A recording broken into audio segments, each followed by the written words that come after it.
Hello friends, welcome to GS bro.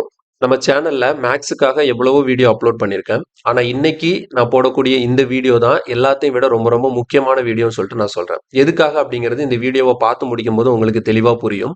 So ஆக்சுவலாக இந்த video எதுக்காக நம்ம போடுறோம் அப்படின்னா மேக்ஸ், ஓகேங்களா? இந்த மேக்ஸ் அப்படிங்கிறது காம்படிட்டிவ் எக்ஸாமில் நீங்கள் எந்த எக்ஸாம் எழுதினாலும் எல்லா எக்ஸாம்லையும் கண்டிப்பாக இந்த மேக்ஸ் இருக்க போகுது. ஸோ இந்த மேக்ஸ் படிக்காமல் நீங்கள் காம்படிட்டிவ் எக்ஸாம் கிளியர் பண்ணவே முடியாது அப்படிங்கிற சூழ்நிலை தான் இப்போ இருக்குது. ஸோ நிறைய பேர் காம்படிட்டிவ் எக்ஸாம் ப்ரிப்பேர் பண்ணுறாங்க. நிறைய பேருக்கு என்ன பிரச்சனை அப்படின்னு பார்த்தீங்கன்னா, இந்த மேக்ஸை எப்படி படிக்கிறது, ஒரு ப்ராப்பரான கைடன்ஸ் இல்லை. இந்த மேக்ஸ் எங்கேருந்து ஸ்டார்ட் பண்ணணும், என்ன மாதிரி படித்தா இதில் ஈஸியாக நம்ம வந்து நிறைய எல்லா விஷயங்களையும் புரிஞ்சுக்கிட்டு நிறைய மார்க் ஸ்கோர் பண்ண முடியுங்கிறது நிறைய பேருக்கு தெரியாமல் இருக்குது. சரி சார், இப்போ நீங்கள் சொல்கிற விஷயத்தில் என்ன புதுசாக இருக்குது, இதுக்கு தான் யூடியூப்பில் நிறைய வீடியோ இருக்குது, அந்த மாதிரி நிறைய வீடியோ நான் பார்த்துருக்கேன், நீங்கள் என்ன புதுசாக சொல்ல போகிறீங்க அப்படின்னு கேட்டிங்கன்னா, தெளிவா ஒரு விஷயம் ஞாபகம் வச்சுக்கோங்க. நான் வந்து இப்போ வழக்கமா பார்த்தீங்கன்னா, இந்த மாரி ஸ்ட்ராட்டஜி வீடியோ யார் போடுவாங்க அப்படின்னா, அவங்களுக்குன்னு ஏதாவது ஒரு கோர்ஸ் ஒண்ணு இருக்கும். இந்த ஸ்ட்ராட்டஜி வீடியோ மூலமா அவங்களோட கோர்ஸ அவங்க வந்து ப்ரமோஷன் பண்றதுக்காக இத ஒரு டூலா யூஸ் பண்ணிப்பாங்க. ஓகேவா? ஸோ இப்படிதான் எல்லா வீடியோவுமே இருக்கும். நீங்க எந்த வீடியோனாலும் எடுத்து பாருங்க.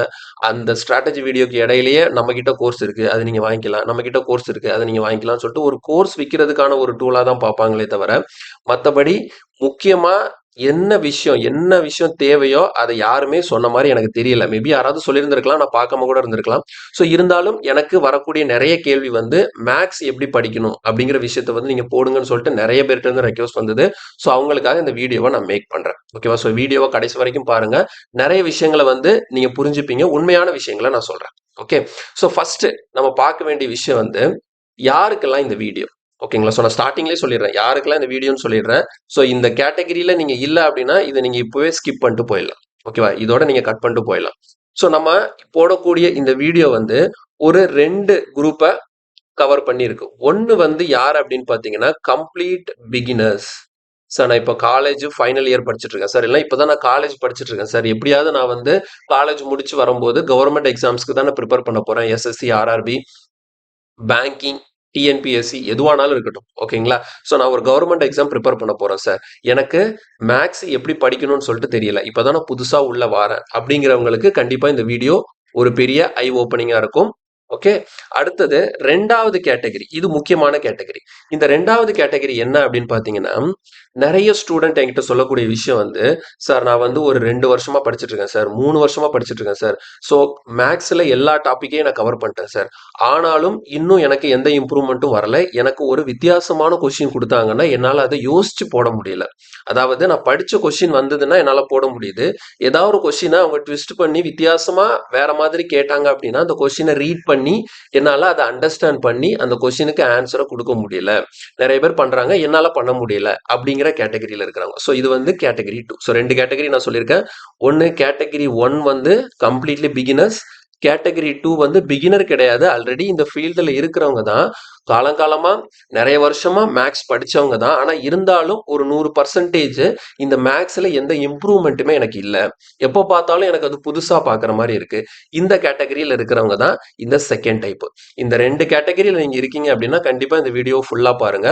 உங்களுக்கு முக்கியமா நிறைய விஷயங்கள் வந்து கண்டிப்பா தெரியும். எந்த இடத்துல நம்ம தப்பு பண்ணியிருக்கோங்கிறத நீங்க ஈஸியா கண்டுபிடிச்சு அதை ரெக்டிஃபை பண்றதுக்கு முக்கியமா இந்த வீடியோ ரொம்ப உங்களுக்கு ஹெல்ப் பண்ணும். ஓகேவா? ஸோ இந்த 2வது கேட்டகரியில இருக்கீங்கல்ல, ஸோ இதே கேட்டகரியில தான், ஓகேங்களா? இந்த 2வது கேட்டகரியில தான் நானும் இருந்தேன். ஓகேங்களா? நானும் நிறைய நாள் மேக்ஸ் ஸ்டார்டிங் ஸ்டேஜ்ல நிறைய ஸ்ட்ரகிள் பண்ணேன். நான் மேக்ஸ் படிக்கிறதுல நிறைய தப்பு பண்ணேன். தேவையில்லாத தப்புகளெல்லாம் நிறைய பண்ணி ஒவ்வொரு விஷயமா கண்டுபிடிச்சு கண்டுபிடிச்சு கரெக்ட் பண்ணி தான் ஓரளவுக்கு ஓகே இப்படி படிச்சாதான் இப்படிதான் படிக்கணும் மேக்ஸ் அப்படிங்கிறத நான் தெரிஞ்சுக்கிட்டேன். ஸோ அந்த விஷயத்த நான் உங்களுக்கு தெளிவா சொல்லித்தரேன். ஓகே. ஸோ அடுத்தது நம்ம பார்க்க வேண்டியது வந்து இந்த வீடியோல என்னென்னலாம் இப்போ நான் கவர் பண்ண போறேன்னு சொல்லிட்டு ஃபர்ஸ்ட் நான் சொல்லிடுறேன். ஓகேவா? ஸோ ஃபர்ஸ்ட் வந்து நம்ம என்ன பண்ண போறோம்னா எப்படி ஸ்டார்ட் பண்றது, ஓகேங்களா? மேக்ஸ் ப்ரிப்பரேஷன் எப்படி ஸ்டார்ட் பண்ணணும், என்ன மாதிரி ரிசோர்சஸ் யூஸ் பண்ணணும், என்ன மாதிரி நோட்ஸ் எடுக்கணும், என்ன மாதிரி ரிவைஸ் பண்ணணும், எப்படி மார்க் டெஸ்ட் போடணும். ஸோ இவ்வளோ விஷயங்களை வந்து நீங்க ப்ராப்பரா எடுத்துக்கணும். எங்கேருந்து ஸ்டார்ட் பண்ணணும், என்ன மாதிரி ரிசோர்ஸ் யூஸ் பண்ண போறோம், நோட்ஸ் எப்படி எடுக்க போறோம், என்ன மாதிரி ரிவைஸ் பண்ண போறோம், நம்ம ரிவிஷனுக்கு என்ன மாதிரி ஸ்டார்ட் நோட்ஸ் எடுக்கும் போதே ரிவிஷனுக்கும் எப்படி அதுலேயே வந்து நம்ம கரெக்டா ப்ராப்பரா ஒரு விஷயத்த ஃபாலோ பண்ணிட்டு வர போறோம், எப்படி ஃபைனலா நம்ம மார்க் டெஸ்ட்டை எடுக்க போறோம் அப்படின்னு சொல்லிட்டு இது எல்லாத்தையுமே இந்த வீடியோல நம்ம கவர் பண்ணிடலாம். ஸோ ஃபர்ஸ்ட் இந்த வீடியோ ஸ்டார்ட் பண்றதுக்கு முன்னாடி ஒரு விஷயம் நான் சொல்லிடுறேன். இதுல இதுவும் அடிக்கடி என்கிட்ட வரக்கூடிய கேள்விதான். எல்லாருமே என்ன பண்ணுவாங்கன்னா, "சார் நீங்க எவ்வளவு நாள் சார் மேத்ஸ் படிச்சீங்க? உங்களுக்கு எவ்வளவு நாள் சார் எடுத்தது? மேத்ஸ் ஃபுல்லா சாப்டர் கம்ப்ளீட் பண்றதுக்கு எவ்வளவு நாள் சார் எடுக்கும்?" இந்த டைம கேட்குறாங்க. நான் திரும்ப திரும்ப சொல்றேன். இந்த டைம் வந்து எனக்கு எவ்வளவு நாள் எடுத்ததோ, அதே நாள் தான் உங்களுக்கும் எடுக்கணும்னு அவசியம் இல்ல. நான் எடுத்துக்கிட்ட டைம விட உங்களுக்கு கம்மியா கூட எடுக்கலாம். நான் எடுத்துக்கிட்ட டைம விட உங்களுக்கு அதிகமா கூட எடுக்கலாம். அது ஒவ்வொருத்தரோட மைண்ட் செட்ட பொறுத்தது. அவங்கவங்களோட ஒரு சிலருக்கு மேத்ஸ்ல இன்ட்ரெஸ்ட் இருக்கும். ஒரு சிலருக்கு மேத்ஸ்ல இன்ட்ரெஸ்ட் இருக்காது. இன்ட்ரெஸ்ட் இருக்கிறவங்க வேகமா படிப்பாங்க. சீக்கிரமாவே முடிச்சுருவாங்க. இன்ட்ரெஸ்ட் இல்லாதவங்க வேற வழி இல்ல. எப்படியாவது படிச்சு ஆகணுங்கிற ஒரு கட்டாயத்தோட படிக்கிறதுனால அவங்களுக்கு கொஞ்சம் நேரம் எடுக்க தான் செய்யும். ஸோ அதனால இந்த கேள்விய எப்பவுமே கேட்கக்கூடாது. ஆனா, இந்த கேள்விக்கான பதில் நீங்க தான் சொல்லப் போறீங்க. எப்போன்னா, இந்த வீடியோ முடியும்போது உங்களுக்கே தெரியும். ஏன்னா, இந்த வீடியோல நான் தெளிவா எந்த டாபிக்ல இருந்து ஸ்டார்ட் பண்ணணும், என்னென்ன டாபிக்க வந்து நீங்க ஆர்டரா படிச்சுக்கிட்டே வரணும், எப்படி ஃபர்ஸ்ட் என்ன பண்ணணும், 2வது என்ன பண்ணணும், 3வது என்ன பண்ணணும்னு சொல்லிட்டு ஸ்டெப் பை ஸ்டெப் ஒவ்வொரு விஷயத்தையும் நான் தெளிவா எக்ஸ்பிளைன் பண்ணியிருக்கேன். ஸோ, ஃபுல்லா நீங்க இந்த வீடியோவ பாருங்க. பார்த்து முடிச்ச பிறகு உங்களுக்கு தெரியும். உங்களோட கெப்பாசிட்டி என்னங்கிறது உங்களுக்கு தெரியும். ஸோ உங்களோட கெப்பாசிட்டி அளவுக்கு நான் சொல்லக்கூடிய விஷயத்தெல்லாம் செஞ்சு முடிக்கிறதுக்கு உங்களுக்கு எவ்வளவு நாள் ஆகுங்கிறத நீங்க தான் டிசைட் பண்ண போறீங்க. ஓகேவா? உங்களுக்கு எவ்வளவு நாள் ஆகுங்கிறத நீங்க தான் டிசைட் பண்ண போறீங்க. ஸோ அதனால இந்த கேள்வி இனிமே இந்த வீடியோ பார்த்ததுக்கு அப்புறம் நீங்க கேட்கக்கூடாது. எவ்வளவு நாள்ல முடிக்கலாம்? எவ்வளவு நாள் தேவைப்படும்? ஓகேவா? ஸோ YouTubeல தேவையில்லாம 100 days 80 days strategy 100 days strategy 100 டேஸில் சிலபஸை முடிச்சு மேக்ஸ்ல டாப்பர் ஆவது எப்படி அப்படின்ட்டுலாம் நிறைய வீடியோ இருக்கும். ஸோ அந்த மாதிரி வீடியோலாம் சொல்லி நான் உங்களுக்கு ஏமாத்த விரும்பல. இதை உங்க கையிலேயே நான் விட்டுறேன். நான் சொல்லக்கூடிய விஷயத்த பாருங்க. அது எடுத்து அது முடிக்கிறதுக்கு உங்களுக்கு எவ்வளவு நாள் ஆகுங்கிறத நீங்களே முடிவு பண்ணிக்கோங்க. ஓகே. ஓகே. இப்போ நம்ம டைரக்டா வீடியோக்குள்ள போறோம். ஸோ ஃபர்ஸ்ட் பாயிண்ட் என்னன்னா, ஹவ் டு ஸ்டார்ட். எப்படி என்னோட மேத்ஸ் ப்ரிப்பரேஷனை ஸ்டார்ட் பண்றது? எங்கேருந்து நான் ஸ்டார்ட் பண்றதுங்கிறத ஃபர்ஸ்ட் நம்ம கவர் பண்ணிடலாம். இதை பார்க்கறதுக்கு முன்னாடி ஒரு விஷயத்த நான் தெளிவா சொல்லிடுறேன். என்னென்ன விஷயங்கள் நீங்க செய்யக்கூடாது அப்படிங்கிறத நான் ஃபர்ஸ்ட் சொல்லிடுறேன். ஓகேங்களா? ஸோ இப்போ பார்த்தீங்கன்னா பாருங்க, ஸ்டாப் வாட்சிங் random strategy videos, stop chasing shortcuts, don't waste time on tricks that doesn't build understanding. இந்த 3 பாயிண்ட்டுக்கு ஒரே அர்த்தம் தான். என்ன அப்படி நான் சொல்றேன்னா, யூடியூப்ல ஷார்ட்கட் போடுறேன். ஒரு கொஸ்டினை 3 செகண்ட்ல சால்வ் பண்ண சொல்லித் தரேன். இந்த கொஸ்டினை இந்த மெத்தட்ல போடுங்க. ஈஸியா ஆன்சர் வந்துரும் அப்படின்னு சொல்லிட்டு கண்ணுக்கு கவர்ச்சியா இருக்கக்கூடிய உங்கள பார்த்த உடனே உள்ள இழுக்கிற மாதிரி தம்ப்நெயில் நிறைய இருக்கும். ஓகேங்களா? ஸோ அந்த தம்ப்நெயில் எல்லாம் பார்த்துட்டு சும்மா ரேண்டமா ஒரு வீடியோவை பார்த்து பார்த்து பார்த்து பார்த்து சும்மா தேவையில்லாம உங்களை நீங்களே கன்ஃபியூஸ் பண்ணிக்க கூடாது. இந்த மாதிரி ரேண்டம் ஸ்ட்ராட்டஜி வீடியோஸ் பார்க்கறது எல்லாருக்குமே ஒரு பழக்கமா இருக்கும். ஓகேங்களா? ஸோ நீங்க எல்லாமே படிச்சு முடிச்சிட்டீங்க. 100% சிலபஸ் கவர் பண்ணிட்டீங்க. பிராக்டிஸ் எல்லாமே முடிச்சிட்டீங்க. இப்ப நான் வந்து இந்த வீடியோ ஃபுல்லா ஒரு விஷயங்கள நான் சொல்லி தர போறேன். அது எல்லாமே நீங்க பண்ணி முடிச்சதுக்கு அப்புறமேட்டு இந்த மாதிரி ரேண்டம் ஸ்ட்ராட்டஜி வீடியோஸ் பாருங்க. இப்போ நான் சொன்ன மாதிரி 2 கேட்டகரியில இருக்கிறீங்கன்னு வச்சுக்கோங்களேன். பிகினரா இருக்கிறீங்க. இல்லன்னா ரொம்ப நாள் நான் படிச்சு எனக்கு மேத்ஸ்ல எந்த இம்ப்ரூவ்மென்ட்டும் இல்ல. ஸோ நீங்க வந்து இந்த வேலைய கண்டிப்பா பண்ணவே கூடாது. யூடியூப்க்குள்ள சும்மா வந்துட்டு இருக்கிற வீடியோவெல்லாம் ஓப்பன் பண்ணி பார்க்கக்கூடாது. ஓகேவா? அதே மாதிரி எந்த ஒரு கொஸ்டின் எடுத்தாலும் அதுக்கு ஸ்டெப்ஸ் நிறைய இருக்குதுன்னா, அது ஸ்டெப்ஸ் இருக்க தான் செய்யும். அதுதான் அந்த கொஸ்டினோட பேசிக்கான கான்செப்ட். நீங்க கான்செப்ட் படிக்காம அது எப்படி ஷார்ட்டா 2 ஸ்டெப்ல போடுறது, 3 ஸ்டெப்ல போடுறது, அந்த மாதிரி வந்து ஷார்ட்கட் யாராவது சொல்லி தருவாங்களான்னு சொல்லிட்டு அவங்க பின்னாடியே போகக்கூடாது. ஓகேங்களா? ஷார்ட்கட் பின்னாடி யாரு போறாங்களோ, அவங்க கண்டிப்பா மேத்ஸ்ல கடைசி வரைக்கும் எந்த இம்ப்ரூவ்மென்ட்டுமே இல்லாம எங்க ஆரம்பிச்சீங்களோ அங்கேயே தான் வந்து நிப்பீங்க. எக்ஸாம்ல உங்களுக்கு எந்த பலனுமே இருக்காது. ஓகேவா? எப்ப ஷார்ட்கட் படிக்கணுங்கிறதுக்கு ஒரு நேரம் இருக்கு. அந்த டைம்ல தான் நீங்க ஷார்ட்கட் படிக்க ஸ்டார்ட் பண்ணணும். எடுத்த உடனே ஷார்ட்கட்க்கு போனீங்க அப்படின்னா, கான்செப்ட் படிக்கக்கூடிய ஒரு இன்ட்ரெஸ்ட்டே உங்களுக்கு இல்லாம போயிடும். ஓகேவா? இது எல்லாமே நீங்க வந்து ஸ்டார்ட்டிங்லயே உங்களுக்குள்ளேயே நீங்க வந்து ஒரு வைராக்கியமா வச்சுக்கக்கூடிய விஷயம். ஓகேங்களா? ஏன்னா நீங்க வந்து இந்த பாருங்க, ட்ரிக்ஸ் இது மாதிரிலாம் போனீங்க அப்படின்னா, அந்த கொஸ்டின் வந்து எப்படி அத வந்து அந்த கொஸ்டின புரிஞ்சிக்கவே முடியாது உங்களால. இது வந்து ஒண்ணும் ஜிகே கிடையாது. இப்படி வந்த உடனே இந்த ஸ்டெப் போட்டு ஆன்சர் பண்றதுக்குன்னு சொல்லிட்டு. இது வந்து புரிஞ்சு போடக்கூடிய விஷயம். ஏன்னா இப்ப வந்து காம்படிஷன் ஜாஸ்தி ஆயிடுச்சு. கேட்கக்கூடிய கொஸ்டின்ஸ் எல்லாமே இப்போ ஒரு விஷயம். இப்ப நீங்க வந்து எந்த எக்ஸாம் பிரிப்பேர் பண்ணாலும் நம்ம என்ன பண்றோம்? ப்ரீவியஸ் இயர் கொஸ்டின் எடுத்து பிராக்டிஸ் பண்றோம். இப்ப ப்ரீவியஸ் இயர் கொஸ்டின்ல இருந்து தான் இதுக்கு அடுத்த எக்ஸாம் கேட்கணும்னு சொல்லிட்டு எந்தவித ரூலும் கிடையாது. அவன் இஷ்டத்துக்கு எப்படினாலும் கேட்கலாம். ஓகேங்களா? சிலபஸ்ல இருந்தும் கேட்கலாம். சிலபஸ்ல இல்லாத கொஸ்டின் கேட்டா கூட அவன் இடிசி எக்ஸெட்ரான்னு போட்டிருப்பான். அதுல இருந்து நான் எடுத்துட்டேன்னு சொல்லிட்டு சொல்லிடுவாங்க. ஓகேவா? அதனால நீங்க மேத்ஸ பொறுத்தவரைக்கும் அவன் கொஸ்டின் எப்படி கேட்டாலும் உங்களுக்கு சால்வ் பண்ண தெரியணும். அந்த அளவுக்கு உங்களுக்கு எபிலிட்டிய வளர்த்துக்கணும். அந்த எபிலிட்டி வளரணும் அப்படின்னா இந்த மாதிரி விஷயங்கள கண்டிப்பா நீங்க பண்ணாதீங்க. இந்த ஷார்ட்கட், ட்ரிக் அது பின்னாடி போகவே போகாதீங்க. ஸோ 4வது பாயிண்ட்டா நான் என்ன வச்சிருக்கேன்னா, don't get trapped by people who scare you. இது யார் என்ன பயமுறுத்துறோம் அப்படின்னு பார்த்தீங்கன்னா, யூடியூப்ல நிறைய நிறைய சேனல்ல, நிறைய வீடியோல என்ன போடுவாங்கன்னா, இந்த பாருங்க இந்த மாரி ஒரு கொஸ்டின் இருக்கு. இந்த கொஸ்டின் உங்களுக்கு சால்வ் பண்ண தெரியுதான்னு பாருங்க. இந்த கொஸ்டின் மட்டும் உங்களுக்கு சால்வ் பண்ண தெரியல வச்சுக்கோங்களேன், உங்களுக்கு கஷ்டம். அதனால இது எப்படி சால்வ் பண்றதுன்னு பாருங்க. இந்த மாரி கொஸ்டின நீங்க சால்வ் பண்ணணும்னா என்னோட வீடியோவ பாருங்க. அப்படின்னு சொல்லிட்டு அப்படின்னு சொல்லிட்டு நிறைய வீடியோஸ நீங்க பார்க்கலாம். சரியா? ஸோ எல்லாமே உங்கள அந்த வீடியோவ பார்க்க வைக்கிறதுக்கு, அதோட வியூஸ ஏத்துறதுக்கான ஒரு ஸ்ட்ராட்டஜி தானே தவிர, மத்தபடி வந்து அந்த கொஸ்டினால எந்த பலனும் இருக்க போறது கிடையாது. நீங்க எந்த விதமான கொஸ்டினாலும் நீங்க போடலாம். ஓகேவா? எந்த விதமான கொஸ்டினாலும் நீங்க சால்வ் பண்ணலாம். அது எல்லாமே சால்வ் பண்றதுக்கு நீங்க ப்ராப்பரா அத பேசிக்ல இருந்து ஸ்டெப் பை ஸ்டெப் படிச்சா மட்டும் தான் முடியும். கிளியரா? ஸோ இந்த மாரி விஷயங்கள நீங்க கண்டிப்பா பண்ணக்கூடாது. ஓகேவா? இப்போ நம்ம ஸ்டார்ட் பண்ண போறோம். ஸோ ஃபர்ஸ்ட் பாயிண்ட் என்னன்னு பாருங்க. Understand your exam pattern. Exam பேட்டர்னா என்ன அப்படின்னா ஒன்றும் இல்லை. நீங்கள் எந்த எக்ஸாம்னாலும் ப்ரிப்பேர் பண்ணிக்கோங்க. எஸ்எஸ்சி பண்ணுறீங்க, ஆர்ஆர்பி பண்ணுறீங்க, பேங்கிங் பண்ணுறீங்க, டிஎன்பிஎஸ்சி பண்ணுறீங்க, இல்லை வேறு ஏதாவது சென்ட்ரல் கவர்மெண்ட் எக்ஸாம் ப்ரிப்பேர் பண்ணுறீங்கன்னு வச்சுக்கோங்களேன். நீங்கள் எந்த எக்ஸாம் ப்ரிப்பேர் பண்ணாலும் அதுக்குன்னு ஒரு பேட்டர்ன் இருக்கும்.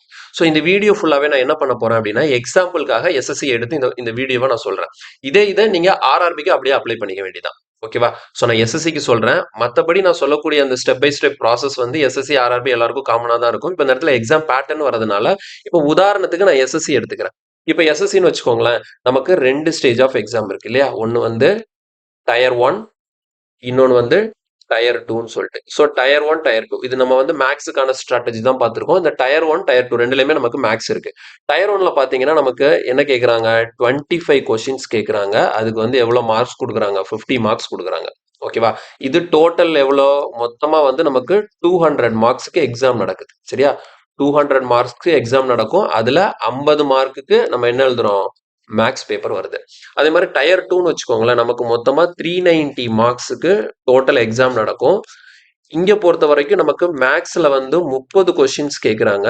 ஒரு கொஸ்டினுக்கு 3 மார்க்குங்கிறதுனால இங்க நமக்கு டோட்டலா எவ்வளவு மார்க், 90 மார்க். ஓகேவா? ஸோ இதுதான் பேட்டர்ன். உங்களோட நீங்க எழுதக்கூடிய எக்ஸாமோட பேட்டர்ன் என்ன, அதுல நீங்க படிக்கக்கூடிய அந்த மேக்ஸ் எவ்வளோ போர்ஷனை கான்ட்ரிபியூட் பண்ணுது. ஸோ இதுல வெயிட்டேஜ்னு பாத்தீங்கன்னு வச்சுக்கோங்களேன், நமக்கு மொத்தமா 200 மார்க்குக்கு 50 மார்க் மேக்ஸ்ல கேட்கறாங்கன்னா மேக்ஸோட வெயிட்டேஜ் 25%. ஓகே, மேக்ஸோட வெயிட்டேஜ் 25%, கிட்டத்தட்ட கால் பங்கு. உங்களோட மொத்த மார்க்ல கால் பங்கு இந்த மேக்ஸ் தான் டிசைட் பண்ண போகுது. அதே மாதிரி டயர் 2ல பாத்தீங்கன்னா மொத்தம் 390 மார்க்ல 90 மார்க் சொல்லியிருக்காங்க. இது அப்ராக்சிமேட்டா உங்களுக்கு பர்சன்டேஜ் பாத்தீங்கன்னா 23% வரும். இதுவும் கிட்டத்தட்ட கால் பங்கு தான். அப்ப எப்படி பார்த்தாலும் மெயின்ஸ்லயும் சரி, ப்ரிலிம்ஸ்லயும் சரி, இந்த மேக்ஸ் கிட்டத்தட்ட 25% ஆஃப் த போர்ஷனை இது கவர் பண்ணிருது. நீங்க தெளிவா ஒரு விஷயம் தெரிஞ்சுக்கணும், இந்த மேக்ஸா இருந்தாலும் சரி, ரீசனிங்கா இருந்தாலும் சரி, இது ரெண்டுலயும் இருக்கக்கூடிய மிகப்பெரிய அட்வான்டேஜ் என்ன அப்படின்னா, இது ரெண்டுலயுமே உங்களால ஃபுல் மார்க் ஸ்கோர் பண்ண முடியும். மற்றபடி இங்கிலீஷ், ஜிகே இதுல கூட ஏதாவது ஜிகேங்கிறது நிறைய வாஸ்ட் ஏரியா. உங்களால என்னதான் படிச்சாலும் 25க்கு 25 போடுறதெல்லாம் முடியாத காரியம். ஓகேங்களா? 25க்கு 25 99% போடுறது கஷ்டம் தான். ஏன்னா இப்ப இருக்கக்கூடிய எக்ஸாம்ல என்ன லெவல்ல கேட்கறாங்கன்னு உங்களுக்கே தெரியும். அதே லெவல் தான் இங்கிலீஷ். நீங்க இங்கிலீஷ்ல என்ன பெரிய எக்ஸ்பர்ட்டா இருந்தாலும் அங்க இருக்கக்கூடிய எல்லா வொக்காபுலரியும் உங்களுக்கு தெரிஞ்சிருக்கணும்னு அவசியமே கிடையாது. ஏதாவது ஒரு இடத்துல கண்டிப்பா ஏதாவது ஒரு கொஸ்டின் உங்களுக்கு தெரியாம போறதுக்கு வாய்ப்பு இருக்கு. ஆனா நீங்க ப்ராப்பர் ப்ராக்டிஸ் பண்ணீங்கன்னா இந்த மேக்ஸ் அண்ட் ரீசனிங்ல உங்களால கண்டிப்பா ஃபுல் மார்க் எடுக்க முடியும். 100% எவ்வளவு மார்க்கோ அத்தனை மார்க்கையும் இப்போ ப்ரிலிம்ஸ்னு எடுத்துட்டீங்களா, 50க்கு 50 எடுக்கலாம். அதே இது மெயின்ஸ் எடுத்துட்டீங்களா, 90க்கு 90 மார்க் உங்களால அழகா அசால்ட்டா ஸ்கோர் பண்ண முடியும். ஸோ அதுக்கான மெத்தட் என்ன, எப்படி படிக்கணுங்கிறது தான் இந்த வீடியோல நம்ம ஃபுல்லா டிஸ்கஸ் பண்ண போறோம். ஓகேவா? ஸோ இதுதான் நமக்கு எக்ஸாம் பேட்டர்ன். ஓவராலா எவ்வளவு மார்க்குக்கு நம்ம படிக்கக்கூடிய சப்ஜெக்ட் இருக்கு, அதுல நம்மளோட டார்கெட் என்ன, நம்மளோட டார்கெட் எப்பவுமே எப்படி இருக்கணும், இந்த ஃபுல் மார்க் ஸ்கோர் பண்றதா நம்மளோட டார்கெட்டா இருக்கும். ஓகேவா? அடுத்த பாயிண்ட், நோ யுவர் சிலபஸ். ஓகேங்களா? சரி, மேக்ஸ்னு வந்தாச்சு. மேக்ஸுக்கு சிலபஸ் எத்தனை பேருக்கு தெரியும்? ஓகேங்களா? சிலபஸே தெரியாம ஸ்டார்ட் பண்ணி நான் 1.5 வருஷம் 2 வருஷம் படிச்சுட்டு இருக்கிறவங்க எல்லாம் இருக்கதான் செய்யறாங்க. என்ன டாபிக், நான் புதுசா ஒரு டாபிக் சொன்னா இந்த டாபிக்லாம் உண்டா அப்படின்னு சொல்லிட்டு கேட்பாங்க. ஓகேவா? ஸோ அப்போ இந்த இதுல நம்ம என்ன பண்ண போறோம்னா, ஃபர்ஸ்ட் அதோட கம்ப்ளீட் சிலபஸ் என்னங்கிறத டிஸ்கஸ் பண்ண போறோம். ஓகேவா? ஃபுல்லா இப்ப எஸ்எஸ்சி எக்ஸாமை பொறுத்த வரைக்கும் ஆர்ஆர்பி எக்ஸாம்க்குலாம் என்னென்ன சிலபஸ் இருக்குங்கிறத நம்ம ப்ராப்பரா பார்த்துலாம். ஸோ மேக்ஸோட சிலபஸை பொறுத்த வரைக்கும் பாத்தீங்கன்னா நமக்கு எப்படி கொடுத்துருக்காங்க, 2 கேட்டகரியா பிரிச்சிருக்கிறாங்க. ஒன்னு அரித்மேட்டிக்னு சொல்றாங்க, இன்னொன்னு அட்வான்ஸ்னு சொல்றாங்க. இந்த அரித்மேட்டிக்ல பாத்தீங்கன்னா உங்களுக்கு கிட்டத்தட்ட ஒரு 17ல இருந்து 18 டாபிக்ஸ் இருக்கும். 17 to 18 டாபிக்ஸ் இருக்கும். இந்த அட்வான்ஸ் மேக்ஸ்ல ஒரு 10ல இருந்து 13 டாபிக்ஸ் இருக்குன்னு வைங்களேன். அப்போ ஓவராலா மேக்ஸ்ன்னு வரும்போது நமக்கு ஒரு 30 பிளஸ் டாபிக்ஸ் இருக்கு. 30க்கு மேல டாபிக் இருக்கு. இந்த 30 இப்போ இதுல வந்து நான் டாபிக்ஸ்னு சொல்றது எக்ஸாக்டா சொல்ல முடியாது. நிறைய பேர் என்ன பண்ணுவாங்கன்னா டாபிக்ஸை வந்து பிரிச்சிருவாங்க. இப்போ வந்து அல்ஜிப்ரான்னு ஒன்று இருக்கு. அல்ஜிப்ராக்குள்ள தான் குவாட்ரட்டிக் ஈக்குவேஷன் வரும். ஆனா சிலவங்க என்ன சொல்லுவாங்க, அல்ஜிப்ரா தனி, குவாட்ரட்டிக் ஈக்குவேஷன் தனிம்பாங்க. இப்போ எல்சிஎம் ஹெச்சிஎஃப்ங்கிறத நம்ம தனி டாப்பிக்கா கன்சிடர் பண்ணுவோம். சிலவங்க என்ன பண்ணுவாங்க, நம்பர் சிஸ்டம்குள்ள தான் எல்சிஎம் ஹெச்சிஎஃப் வருவாங்க. ஸோ அதனால இந்த டாபிக்ல வந்து நிறைய முரண்பாடு இருக்குங்கிறதுனால நம்ம அப்ராக்சிமேட்டா என்ன வச்சுப்போம், ஒரு 30க்கு மேல டாபிக்ஸ் இருக்கு. ஓகே, 30க்கு மேல மேக்ஸ்ல டாபிக்ஸ் இருக்கு. இந்த 30 பிளஸ் டாபிக்ஸையும் நம்ம என்ன பண்ணி ஆகணும், கண்டிப்பா ஃபுல்லா கவர் பண்ணணும். கவர் பண்ணாதான் நமக்கு சிலபஸ் கம்ப்ளீட் ஆகும். ஓகேவா? ஸோ இது என்னென்ன டாபிக்ங்கிறத நான் உள்ள எக்ஸ்பிளைன் பண்றேன். இப்போதைக்கு ஜஸ்ட் சிலபஸ் இதுதான் ஞாபகம் வச்சுக்கோங்க. அரித்மெட்டிக்கும் படிக்கணும், அட்வான்ஸும் படிக்கணும். ஓகேவா? சரி, இப்போ பாயிண்ட் என்னன்னா, how should you start your preparation from scratch? Okay, இப்போ ஸ்கிராச்ல இருந்து நான் ஆரம்பிக்க போறேன் சார். எல்லா கோட்டையும் அழிச்சிட்டு மறுபடியும் ஃபர்ஸ்ட்ல இருந்து நான் தெளிவா படிக்க போறேன் சார் அப்படின்னு சொல்லிட்டு நீங்க ஸ்டார்ட் பண்ண போறீங்கன்னா, நீங்க வந்து செய்ய வேண்டியது உங்களுக்கு 3 இம்பார்ட்டன்ட் ஸ்டெப்ஸ் இருக்கு. இந்த 3 ஸ்டெப்ஸ் என்னங்கிறத நம்ம தெளிவா இந்த வீடியோல ஸ்டெப் பை ஸ்டெப் ஒவ்வொரு ஸ்டெப்பா பார்க்கலாம். ஸோ ஒவ்வொரு ஸ்டெப்பும் பார்த்தீங்கன்னா தெளிவா நான் எக்ஸ்பிளைன் பண்றேன். 3 ஸ்டெப்பு, இந்த 3 ஸ்டெப்பையும் நீங்க ப்ராப்பரா பண்ணி முடிக்கும் போது மேக்ஸ்ல உங்களுக்கு டிராஸ்டிக் இம்ப்ரூவ்மெண்ட் தெரியும். ஓகேவா? ஸோ இப்போ நேரா நம்ம என்ன பண்ண போறோம், ஃபர்ஸ்ட் ஸ்டெப்புக்கு போறோம். முதல் ஸ்டெப் என்ன கொடுத்துருக்கேன், கம்ப்ளீட் த சிலபஸ். ஓகேங்களா? உங்களோட ஃபர்ஸ்ட் டார்கெட் என்னன்னா சிலபஸை கம்ப்ளீட் பண்ணணும். சிலபஸை கம்ப்ளீட் பண்ணணும்னா என்ன அர்த்தம், நான் சொன்னேன் இல்லையா 30 பிளஸ் டாபிக்ஸ் இருக்குன்னு சொல்லிட்டு, இந்த 30 பிளஸ் டாபிக்கையும் நீங்க என்ன பண்ணணும், ஒவ்வொரு டாபிக்கா எடுத்து படிக்கணும். ஒவ்வொரு டாபிக்கா எடுத்து நீங்க படிக்க போறீங்க. இப்போ இதை எப்படி படிக்க போறோம், இந்த ஸ்டெப் 1க்குள்ள இந்த ஸ்டெப் 1 கம்ப்ளீட் பண்றதுக்கு நம்ம என்னென்ன விஷயங்கள்லாம் செய்யணும் அப்படின்னு சொல்லிட்டு நம்ம வரிசையா பார்த்துலாம்னா. ஸோ ஸ்டெப் 1ங்கிறது நம்ம என்ன பண்ண போறோம், சிலபஸை கம்ப்ளீட் பண்ண போறோம். சரி, ஓகே, சிலபஸை கம்ப்ளீட் பண்ண போறேன். எப்படி நான் கம்ப்ளீட் பண்ண போறேன், எந்த வழியில நான் கம்ப்ளீட் பண்ண போறேன்? ஸோ ஹவு, 2 வழி இருக்கு. ஒன்னு த்ரூ செல்ஃப் ஸ்டடி, ரெண்டாவது through online and offline courses. ஓகேவா? ஆன்லைன் கோர்ஸ் அல்லது ஆஃப்லைன் கோர்ஸ்ல நீங்க படிக்கலாம், அல்லது செல்ஃப் ஸ்டடியில படிக்கலாம். சரி, இது ரெண்டுல எதை நான் ப்ரிப்பேர் பண்றது? இதுல நான் எதை ப்ரிப்பேர் பண்ணுவேன் அப்படின்னு கேட்டீங்கன்னா, நான் வந்து இந்த செகண்ட் ஒன்னை ப்ரிப்பேர் பண்ணுவேன். ஓகேவா? இந்த ஃபர்ஸ்ட் ஒன் ப்ரிப்பேர் பண்ணலாம். ஓகேங்களா? ஸோ ஃபர்ஸ்ட் ஒன் வந்து இதுல என்ன பிரச்சனைனா, செல்ஃப் ஸ்டடினா நான் எதை செல்ஃப் ஸ்டடின்னு சொல்றேன்னா, நீங்க எந்த கோர்ஸ் எதுவுமே இல்லை, எந்த இன்ஸ்டியூட் போய் நீங்க படிக்காம ஜஸ்ட் வீட்டில் உட்காந்துக்கிட்டு ஃபுல் அண்ட் ஃபுல் வெறும் யூடியூபை மட்டுமே உங்களோட சோர்ஸா எடுத்துக்கிறீங்க. ஓகேவா? யூடியூப், அதாவது காசு எதுவுமே செலவு பண்ணாம ஜஸ்ட் யூடியூப்ல இருக்கக்கூடிய ஃப்ரீ சோர்ஸை மட்டும் யூஸ் பண்ணி செல்ஃபாவே நான் ஒவ்வொரு விஷயங்களா லேர்ன் பண்ணிக்கிறேன். உங்களுக்கு எந்த கைடன்ஸுமே இருக்காது. யூடியூப்ல என்ன இருக்கணும் அதை மட்டும் தான் நீங்க எடுத்துப்பீங்க. இப்போ இதுல என்ன பிரச்சனை அப்படின்னா, இந்த செல்ஃப் ஸ்டடிங்கிறது நான் தப்புன்னு நான் சொல்லலை. ஓகேங்களா? ஆனா இதை கரெக்டா ப்ராப்பரா யூஸ் பண்றதுக்கு நிறைய பேருக்கு தெரியாது. இப்போ நீங்க நார்மலா மேக்ஸ்னு சொல்லி எடுத்துட்டீங்கன்னா, நான் இப்போ இதுக்கப்புறம் தான் ஒவ்வொரு டாபிக்ஸா சொல்ல போறேன். நான் சொல்லக்கூடிய டாபிக்ஸ் எல்லாமே 100% யூடியூப்ல ஃப்ரீயாவே அவைலபிளா இருக்கு. ஆனா அதுல என்ன சிக்கல்னா, இந்த மாதிரி விஷயங்களை தேடி எடுக்கிறதுக்கு நீங்க நிறைய டைம் ஸ்பெண்ட் பண்ண வேண்டியிருக்கும். ஓகேவா? நிறைய டைம் ஸ்பெண்ட் பண்ணணும். இப்போ உங்களுக்கு ஒரு ஒரு குறிப்பிட்ட டீச்சர் இருக்கிறாருன்னு வச்சுக்கோங்களேன். ஒருத்தர் எடுக்கிற கிளாஸ் வந்து உங்களுக்கு நல்லா புரியுது. அவர் வந்து என்ன சொல்லிக் கொடுத்தாலும் உங்களால ஈஸியா அண்டர்ஸ்டாண்ட் பண்ணிக்க முடியுது அப்படின்னா, அவர் எல்லா டாபிக்கையுமே யூடியூப்ல ஃப்ரீயா எடுத்துருக்கணும்னு அவசியம் இல்ல. ஓகேவா? அப்ப என்ன பண்ணுவீங்க, ஒரு சில டாபிக்கு அவர் வீடியோ பார்ப்பீங்க, இன்னொரு டாபிக்கு வேற ஒரு வீடியோ பார்ப்பீங்க. இந்த மாதிரி மாத்தி மாத்தி நீங்க வீடியோ பார்க்கும்போது உங்களுக்கு நிறைய டைம் எடுக்கும் ஒவ்வொரு டாபிக்கையும் கவர் பண்றதுக்கு. ஸோ நீங்க ஃபுல்லா தான் படிச்சிருக்கீங்களான்னு சொல்லிட்டு அது எல்லாமே உங்களுக்கு தெரியாம ஒரு இதுலயே இருக்கும். சரியா? அப்போ இந்த இடத்துல செல்ஃப் ஸ்டடின்னு வரும்போது நீங்க வந்து நிறைய டைம் ஸ்பெண்ட் பண்ண வேண்டி இருக்கும். ஓகேவா? ஸோ உனக்கு டைம் ஸ்பெண்ட் பண்ண வேண்டாம், நான் எந்த டைமும் நான் வேஸ்ட் பண்ண விரும்பல, ப்ராப்பரா என்னோட டைம் நான் யூட்டிலைஸ் பண்ண போறேன் அப்படின்னா, நீங்க கண்டிப்பா ஏதாவது ஒரு ஆன்லைன் அல்லது ஆஃப்லைன் கோர்ஸ் நீங்க எடுத்துக்கணும். ஓகேவா? ஏதாவது ஒரு ஆன்லைன் ஆர் ஆஃப்லைன் கோர்ஸ் எடுத்துக்கணும். சரி, okay, online R offline course அது உங்களோட விருப்பம். நீங்க எந்த இன்ஸ்டியூட்னாலும் போய் படிங்க, எந்த விதமா எந்த டீச்சர்ட்டனாலும் நீங்க ஆன்லைன் கோர்ஸ் வந்து நீங்க பாருங்க. ஆல்ரெடி உங்ககிட்ட ஆன்லைன் கோர்ஸ் இருக்குது அப்படின்னா நீங்க அதையே கூட ஃபாலோ பண்ணுங்க. ஓகேவா? சரி, இப்போ இல்ல சார் என்கிட்ட எதுவுமே இல்ல, நான் வந்து இப்போ புதுசா ஆன்லைன் கோர்ஸ் வாங்க போறேன், அப்ப எந்த கோர்ஸ் நான் வாங்குறது? அப்படி இப்ப நீங்க யோசிக்கலாம். மறுபடியும் நானும் அதே நிலைமைக்கு தான் வந்து நிக்கிறேன். என்கிட்ட கோர்ஸ் இருக்கு, அந்த கோர்ஸ் அப்படின்னு நான் சொல்லல. ஓகேங்களா? நீங்க என் கோர்ஸை நான் வாங்கணும், நான் எந்த விதத்திலையும் கட்டாயப்படுத்தல. நான் திரும்பவும் சொல்றேன், முக்கியமான பாயிண்ட், இந்த வீடியோ நான் போடுறதுக்கான ரீசன் வந்து நிறைய பேர் என்கிட்ட கேட்குறாங்க, எப்படி படிக்கிறது, ஏன் படிக்கிறதுன்னு சொல்லிட்டு எனக்கு தெரியலன்னு சொல்லிட்டு. அந்த ஒரு காரணத்துக்காக தான் இந்த வீடியோ நான் போடுறேனே தவிர மற்றபடி கோர்ஸ் செல்லிங்காக கிடையாது. சரியா? இப்போ இந்த இடத்துல கோர்ஸ் எப்படி வாங்கணுங்கிறத நான் சொல்றேன் ஃபர்ஸ்ட். இப்போ நீங்க வந்து யூடியூப்ல நிறைய வீடியோ பாக்குறீங்க. சரியா? யூடியூப்ல நிறைய வீடியோ பாக்குறீங்க. அப்படி பார்க்கும்போது நிறைய பேர் வந்து ஒரு சில கிளாஸஸ வந்து ஃப்ரீயா கொடுத்துருப்பாங்க. ஃப்ரீயாவே யூடியூப்ல போட்டு வச்சிருப்பாங்க. அப்ப நமக்கு அத பார்க்கும்போது நமக்கு புரியும். எப்பவுமே அப்ப அவங்க வந்து ஒரு கோர்ஸும் வச்சிருப்பாங்க. அப்போ உங்களுக்கு அவங்க போடக்கூடிய வீடியோ உங்களுக்கு புரியுது. உங்களுக்கு ஈஸியா அண்டர்ஸ்டாண்டபிளா இருக்கு. அவங்க எல்லா கான்செப்டும் சொல்லி தருவாங்கங்கிற நம்பிக்கை உங்களுக்கு இருக்கு அப்படின்னா, நீங்க தைரியமா அவங்க கிட்ட கோர்ஸ் வாங்கலாம். ஆனா இந்த கோர்ஸ் வாங்குறது ஒரு முக்கியமான விஷயம் என்னன்னா, நாள பின்ன ஏதாவது டவுட்ன்னு நீங்க அவங்க கிட்ட போனீங்கன்னா, அவங்க வந்து உங்களுக்கு கண்டிப்பா டவுட்ட கிளாரிஃபை பண்ணணும். ஓகேவா?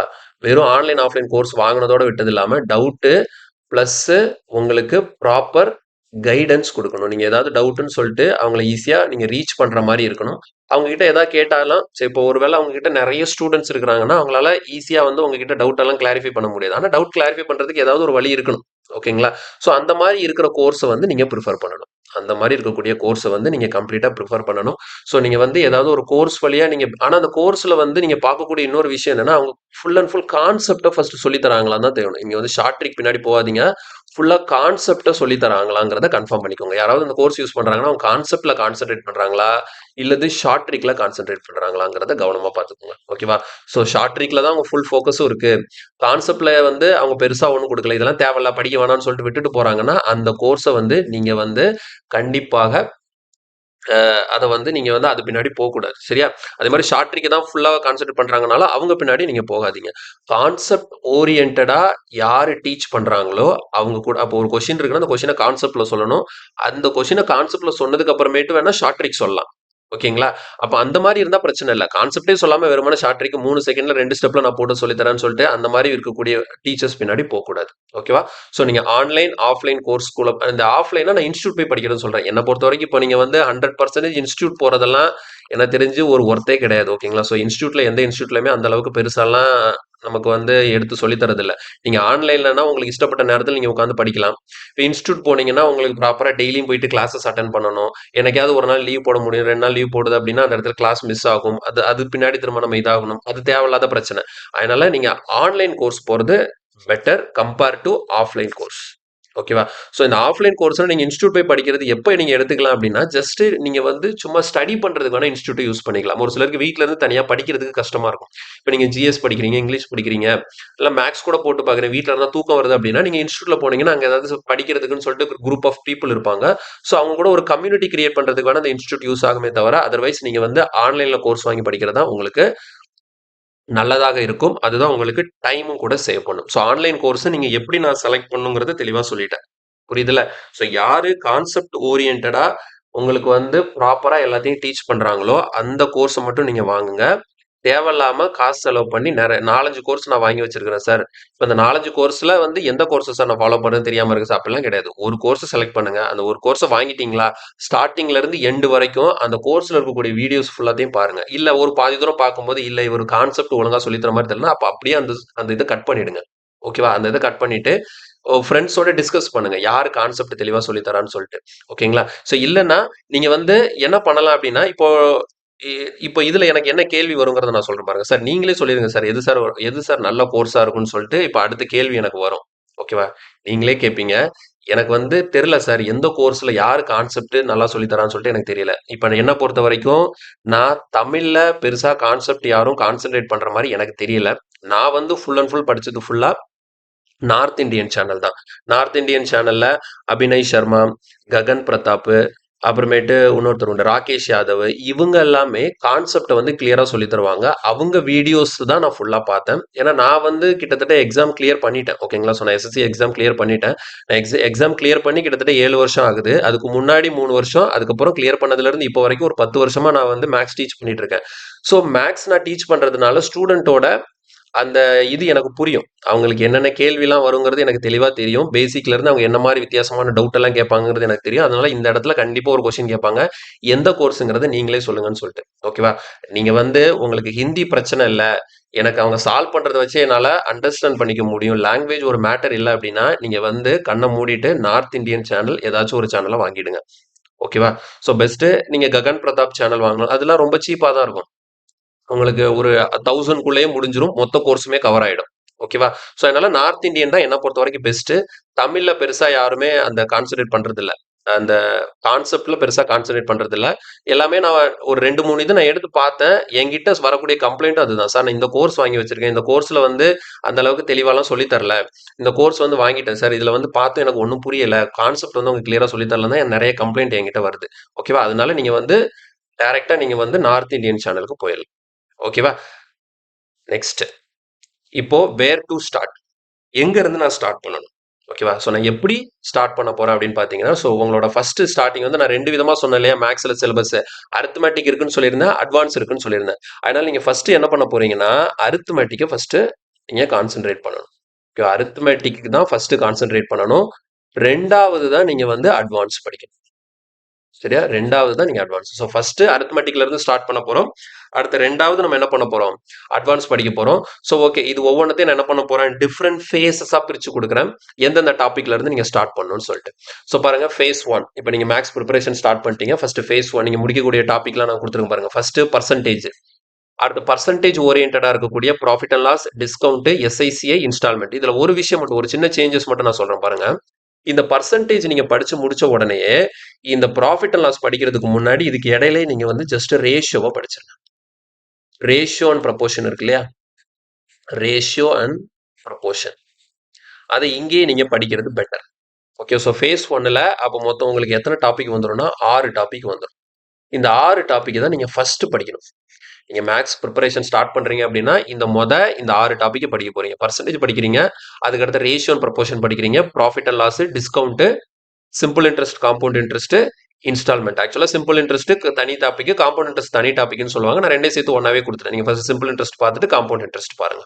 ஓகேவா? ஸோ இது எல்லாமே நீங்க பார்த்து முடிக்கும் போது உங்களுக்கு ஃபேஸ் 1 கம்ப்ளீட் ஆயிடும். ஸோ இந்த 6 டாபிக்கை நீங்க முடிச்ச உடனே இந்த 6 டாபிக் நீங்க முடிச்ச உடனேயே உங்களுக்கு என்ன நடந்துச்சு அப்படின்னு பாத்தீங்கன்னா, டோட்டல் அரித்மெட்டிக்ல நீங்க கிட்டத்தட்ட 35% ஆஃப் த டாபிக்கை நீங்க கம்ப்ளீட் பண்ணிட்டீங்கன்னு அர்த்தம். ஓகே. மொத்த அரித்மெட்டிக்ல 35% நீங்க கம்ப்ளீட் பண்ணிட்டீங்க. அதாவது 3ல 1 பங்கு நீங்க முடிச்சாச்சு. ஜஸ்ட் இந்த 6 டாபிக் படிச்சதுனால. ஓகேவா? ஓகே. அடுத்து 2வது ஃபேஸ் 2 பாருங்க. ஃபேஸ் 2ல இந்த ரேஷியோ அண்ட் ப்ரொபோர்ஷன் ஆல்ரெடி நான் சொல்லிட்டேன் இல்லையா? அதனால ஃபேஸ் 2ல நமக்கு ரேஷியோ அண்ட் ப்ரொபோர்ஷன் வேணாம். சரியா? நான் இங்கே கொண்டு எழுதி வச்சுட்டேன். அங்கேயே வச்சிருவோம் நம்ம. ஏன்னா ரேஷியோங்கிறது ரொம்ப பேசிக். ரேஷியோவும் பர்சன்டேஜும் தான் பேசிக் அடித்தளமே. அது தெரியாம நீங்க எந்த டாபிக்கும் பண்ண முடியாது. ஏன்னா எல்லா டாபிக்லயும் இந்த ரேஷியோ அண்ட் பர்சன்டேஜ் வந்து மாறி மாறி வந்துட்டே தான் இருக்கும். ஓகேவா? ஸோ ஃபேஸ் 2ல நீங்க என்ன பண்ண போறீங்கன்னா பாருங்க, பார்ட்னர்ஷிப் படிக்க போறீங்க, மிக்சர் அண்ட் அலிகேஷன் படிக்க போறீங்க, ஆவரேஜ், ஏஜஸ். ஸோ இது எல்லாம் முடிச்சதுக்கு அப்புறம் டிஏ. இந்த டிஏங்கிறது ஒன்றும் இல்லை, நமக்கு சார்ட் எல்லாம் கொடுக்குறாங்கல்ல, table chart, pie chart, bar chart, இந்த மாதிரி கொடுத்து அதுல இருந்து ஒரு சில கொஸ்டின் கேட்பாங்க. ஸோ இந்த டிஐ ஃபுல்லாவே நமக்கு எதை பேஸ் பண்ணியிருக்குன்னா, பர்சன்டேஜ், அப்புறமேட்டு ரேஷியோ, அப்புறமேட்டு ஆவரேஜ். இது 3 பேஸ் பண்ணி தான் இந்த டிஐ இருக்க போகுது. ஸோ இது 3மே நம்ம கம்ப்ளீட் பண்ணதுனால இந்த டிஐ வந்து பெரிய விஷயமா இருக்க போறதே கிடையாது. ஸோ டேட்டா இன்டர்பிரேஷன் படிச்சு முடிச்சிருங்க. ஏன்னா ரீசெண்ட் எக்ஸாம்ஸ்ல இந்த டிஐல இருந்து 2 கொஸ்டின் 3 கொஸ்டின்லாம் கேட்கறாங்க. அதனால அது ரொம்ப முக்கியம். டிஐ வந்து கண்டிப்பா படிக்கணும். ஸோ ஃபேஸ் 2ல பாத்தீங்கன்னா உங்களுக்கு மொத்தம் ஒரு 5 டாபிக் நான் கொடுத்துருக்கேன். ஃபேஸ் 2ல நம்ம 5 டாபிக் நான் கொடுத்துருக்கேன். இந்த 5 டாபிக்கே நீங்க முடிச்சதுக்கு அப்புறம் கிட்டத்தட்ட 70% of arithmetic topic completed. Okay. So phase 2 நீங்க கம்ப்ளீட் பண்ணும்போது உங்களுக்கு 70% ஆஃப் அரித்மெட்டிக் டாபிக். இப்போ இதுல வரும், இதெல்லாம் படின்னு சொல்றீங்களே, எப்படி நான் படிக்கிறது அப்படின்னு கேட்டீங்கன்னா பின்னாடி சொல்றேன். ஃபர்ஸ்ட் பாயிண்ட் நம்ம என்னன்னா சிலபஸ் கவர் பண்ண போறோம். சிலபஸை என்ன ஆர்டர்ல கவர் பண்ணுங்கிறத நான் சொல்லிட்டு இருக்கேன். சரியா? இப்போ அடுத்தது ஃபேஸ் 3. இப்போ நம்ம ஆல்ரெடி மொதல் 2 ஃபேஸ்ல வந்து நம்ம வந்து அரித்மெட்டிக் படிச்சோம். இந்த ஃபேஸ் 3ல வந்து நம்ம என்ன பண்ண போறோம்னா அட்வான்ஸை கொஞ்சம் இடையில மிக்ஸ் பண்ண போறோம். ஸோ இந்த அட்வான்ஸ் டாபிக் படிக்கும்போது, இந்த அட்வான்ஸ் மேக்ஸ் படிக்கும்போது பாருங்க 3 முக்கியமான டாபிக் கொடுத்துருக்கேன். ஒன்னு என்னது? Algebra, trigonometry, geometry. ஸோ இது 3மே பெரிய டாபிக் தான். இது 3மே நமக்கு கண்டிப்பா நிறைய டைம் கன்சியூம் பண்ணும். ஓகேவா? டைம் கன்சியூமிங் ப்ராசஸ் இது. இது உட்கார்ந்து நமக்கு நிறைய டைம் எடுத்து தான் படிச்சாகணும், ஒரு வழி இல்லை. ஏன்னா இது 3மே வந்து நமக்கு கண்டிப்பா ரொம்ப இம்பார்ட்டண்டா படிச்சு தான் ஆகணும். ஏன்னா அட்வான்ஸ் மேக்ஸ்ல இருந்து தான் நமக்கு ப்ரிலிம்ஸ்ல இல்லைனாலும் மெயின்ஸ்ல மேக்சிமம் இந்த டாபிக்ஸ்ல இருந்து தான் நமக்கு கொஸ்டின்ஸ் நிறைய வரும். இது எல்லாமே ஈஸி தான், கஷ்டம்லாம் ஒன்றும் கிடையாது. யாருக்கு ஈஸி, யாருக்கு கஷ்டம்? எப்பவுமே ஒரு விஷயம் ஒன்று யோசிச்சுக்கோங்க. மேக்ஸ் வந்து ஈஸியா சார், படிச்சிடலாமா சார் நான் அப்படின்னு கேட்பாங்க.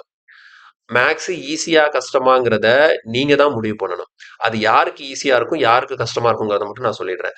மேக்ஸை ஒரு தொல்லையா நினைக்கிறீங்க, அதை புரிஞ்சிக்க நீங்க முயற்சியே பண்ணல அப்படிங்கிற பட்சத்துல அது வந்து கண்டிப்பா உங்களுக்கு கஷ்டமா தான் இருக்கும். கடைசி வரைக்கும் அதை வந்து ஒரு பெரிய பர்டனா தான் உங்களுக்கு இருக்கும். அதை வந்து கொஞ்சம் இன்ட்ரெஸ்டடா நீங்க பார்க்க ஆரம்பிக்கணும். மேக்ஸுங்கிறது ஜஸ்ட் நம்பர்ஸ் தான். நம்பர்ஸ் இதுல தான் நம்ம விளையாட போறோம். 1ல இருந்து 9 வரை, இப்போ 0, அந்த 10 டிஜிட்டை வச்சுதான் மொத்த மேக்ஸே இருக்கு. ஸோ இதில் இருக்கக்கூடிய கான்செப்ட்ஸ் எல்லாமே நீங்க அண்டர்ஸ்டாண்டிங் பண்ணிக்க முயற்சி பண்ணுங்க. ஒரு கொஸ்டினை ரீட் பண்ண உடனே அதை ஒருத்தவங்க சொல்லி தராங்களா அதை அப்படியே போடுறதுக்கு முயற்சி பண்ணக்கூடாது. அதை வாசிச்சு அதை புரிஞ்சிக்கணும். ஃபர்ஸ்ட் அந்த கொஸ்டின் என்ன சொல்ல வருது, அப்போ அதை சால்வ் பண்றாங்கன்னா ஏன் இப்படி சால்வ் பண்றாங்க, எதுக்காக இந்த ஸ்டெப்பை ஃபர்ஸ்ட் போடுறாங்க அப்படிங்கிறத நீங்க என்னைக்கு யோசிக்க ஆரம்பிக்கிறீங்களோ அன்னைக்கு தான் அந்த மேக்ஸ் வந்து உங்களுக்கு புரிய ஆரம்பிக்கும். என்னைக்கு அந்த மேக்ஸ் உங்களுக்கு புரிய ஆரம்பிக்குதோ அன்னைக்கு தான் அந்த மேக்ஸ் வந்து உங்களுக்கு ஒரு சிம்பிளான சப்ஜெக்டா மாறும். அது புரியாத வரைக்கும் அது உங்களுக்கு கஷ்டமான சப்ஜெக்டா தான் இருக்கும்.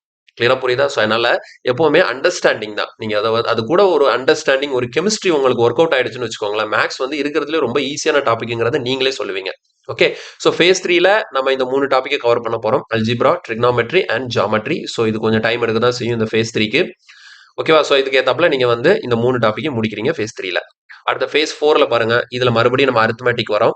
அரித்மெட்டிக்ல என்னென்ன டாபிக்லாம் கவர் பண்றோம்? Time and work and wages, pipe and cistern, time speed distance. So time speed distance படிச்சு முடிச்சதுக்கு அப்புறமேட்டு ட்ரெயின் பேஸ் பண்ண கொஸ்டின், அடுத்த போட் அண்ட் ஸ்ட்ரீம்.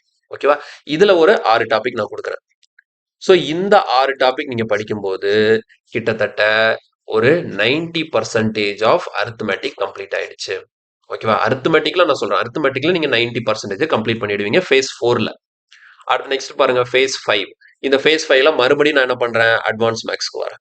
மறுபடியும் நம்ம அட்வான்ஸ் மேக்ஸ்க்கு வரோம். இதில் நம்ம பார்க்கக்கூடிய டாபிக்ஸ் எல்லாம் பாருங்க, மென்சுரேஷன் 2D 3D படிக்கிறோம், நம்பர் சிஸ்டம் படிக்கிறோம். ஸோ நம்பர் சிஸ்டம்க்கு படிச்சு முடிச்சதுக்கு அப்புறமேட்டு முக்கியமான டாபிக்கான எல்சிஎம் அண்ட் எச்சிஎஃப் படிக்கிறோம். அடுத்தது சிம்பிளிஃபிகேஷன், சட்ஸ் அண்ட் இண்டிசஸ். ஓகேவா? ஸோ இந்த டாபிக்ஸ் எல்லாமே நம்ம என்ன பண்றோம், ஃபேஸ் 5ல இந்த 5 டாபிக் நம்ம கவர் பண்றோம். ஸோ இது எல்லாமே நமக்கு அட்வான்ஸ் மேக்ஸ் டாபிக்ஸ். கிளியரா? ஸோ ஃபேஸ் 5 முடிஞ்சிருச்சு. இப்போ அடுத்தது, இப்போ ஃபேஸ் 6. இங்க இடத்துல நான் எடிக்விட்டி பேட்டர்ன் போட்டிருக்கேன். ஓகேங்களா? ஸோ இந்த எடிக்விட்டி பேட்டர்ன் அப்படின்னா ஒன்றும் இல்லை, இந்த எஸ்எஸ்சி எக்ஸாம்ல வந்து ரீசெண்டாக நமக்கு அந்த வெண்டார் சேஞ்ச் ஆனாங்க இல்லையா, இது வரைக்கும் என்ன பண்ணிட்டு இருந்தாங்க, டிசிஎஸ் வந்து எக்ஸாம் ப்ரிப்பேர், அந்த கொஸ்டின் பேப்பர் ப்ரிப்பேர் பண்ணிட்டு இருந்தாங்க. இப்போ அந்த கான்ட்ராக்ட் வந்து இந்த கம்பெனிட்ட போயிருக்கு, எடிக்விட்டின்னு சொல்லிட்டு ஒரு கம்பெனிட்ட போயிருக்கு. ஸோ இவங்க வைக்கிற கொஸ்டின்ஸ் எல்லாமே டிஃப்ரெண்டா இருக்கு. ஸோ அதனால இந்த பேட்டர்னுக்கு பேர் என்ன அப்படின்னு வச்சிருக்காங்கன்னா எடிக்விட்டி பேட்டர்ன் அப்படின்னு சொல்லிட்டு வச்சிருக்காங்க. ஸோ இந்த எடிக்விட்டி பேட்டர்ன்ல ஒன்றும் இல்லை, இது எதுக்காக இந்த பேட்டர்ன் அப்படி சொல்றாங்கன்னா, இவங்க வந்து என்ன பண்றாங்கன்னா, வழக்கமா இதுக்கு முன்னாடி டிசிஎஸ் கொஸ்டின் எடுக்கும்போது நாங்க எழுதியிருக்கிற டாபிக் எல்லாம் பாருங்களேன், இந்த coordinate geometry, ABGP, permutation combination, probability, statistics, race, இது எல்லாத்தையும் பெருசா கான்சென்ட்ரேட் பண்ண மாட்டாங்க. இது எதுல இருந்து இந்த பெர்முடேஷன் காம்பினேஷன், ப்ராபபிலிட்டி, இதுல இருந்தெல்லாம் நமக்கு வந்து அதிகமா கொஸ்டின் கேட்டதே கிடையாது. டிசிஎஸ் இருக்கும்போது ஸ்டாட்டிஸ்டிக்ஸ் வரும் அடிக்கடி, எப்போவாச்சும் வரும், ரேஸும் எப்போவாச்சும் வரும். ஓகேவா? இந்த ஏபிஜிபி பிரச்சனை இல்லை, இது முக்கியமான டாபிக் தான், இது எல்லாத்துலயுமே நம்ம இதை அப்ளை பண்ணுவோம். இந்த கோஆர்டினேட் ஜாமெட்ரி எப்போவாச்சும் வரும் டிசிஎஸ் இருக்கும்போது. ஆனா இப்போ இவங்க வந்ததுக்கு அப்புறம் என்னன்னா, இப்ப ரீசெண்டா நடந்த எக்ஸாம்ல வந்து இந்த டாபிக்ஸ்ல இருந்து கொஞ்சம் வெயிட்டேஜ் அதிகமா வருது, நிறைய கொஸ்டின்ஸ் கேட்கறாங்க. நம்மளோட டார்கெட் என்ன, ஃபுல்லா 100% மார்க் ஸ்கோர் பண்ணணும். அப்ப எந்த கொஸ்டினையும் மிஸ் பண்ணக்கூடாது. எந்த கொஸ்டினையும் மிஸ் பண்ணக்கூடாதுன்னா எந்த டாபிக்கையும் நம்ம மிஸ் பண்ணக்கூடாது. ஓகேவா? எல்லா டாபிக்கையும் நம்ம படிச்சாதான் எல்லா கொஸ்டினும் நம்மளால அட்டன் பண்ண முடியும். அப்பதான் நம்மளால ஃபுல் மார்க் ஸ்கோர் பண்ண முடியும். இந்த பாயிண்ட் உங்களுக்கு புரியுது இல்ல? அதனால நீங்க உங்களோட ஃபேஸ் 6ல நீங்க கவர் பண்ண வேண்டிய டாபிக்ஸ் எல்லாம் என்ன அப்படின்னு பாத்தீங்கன்னா, கோஆர்டினேட் ஜாமெட்ரி படிக்கிறீங்க, ABGP, permutation combination, probability, statistics, அப்புறமேட்டு ரேஸ், இது எல்லாத்தையும் நீங்க படிச்சு முடிச்சதுக்கு அப்புறமேட்டு உங்களோட அரித்மெட்டிக் வந்து 100% கம்ப்ளீட் ஆயிடுச்சு. ஓகே, உங்களோட அரித்மெட்டிக் வந்து 100% கம்ப்ளீட் ஆயிடுச்சு. அட் த சேம் டைம் உங்களோட அட்வான்ஸ் மேக்ஸும் என்ன ஆயிடும், 100% கம்ப்ளீட் ஆயிடும். உங்களோட அட்வான்ஸ் மேக்ஸும் 100% நீங்க கம்ப்ளீட் பண்ணிட்டீங்க. கிளியரா புரியுதா? ஸோ இதுதான் டாபிக் ஆர்டர். மொத்தம் 6 ஃபேஸா நான் பிரிச்சிருக்கிறேன்.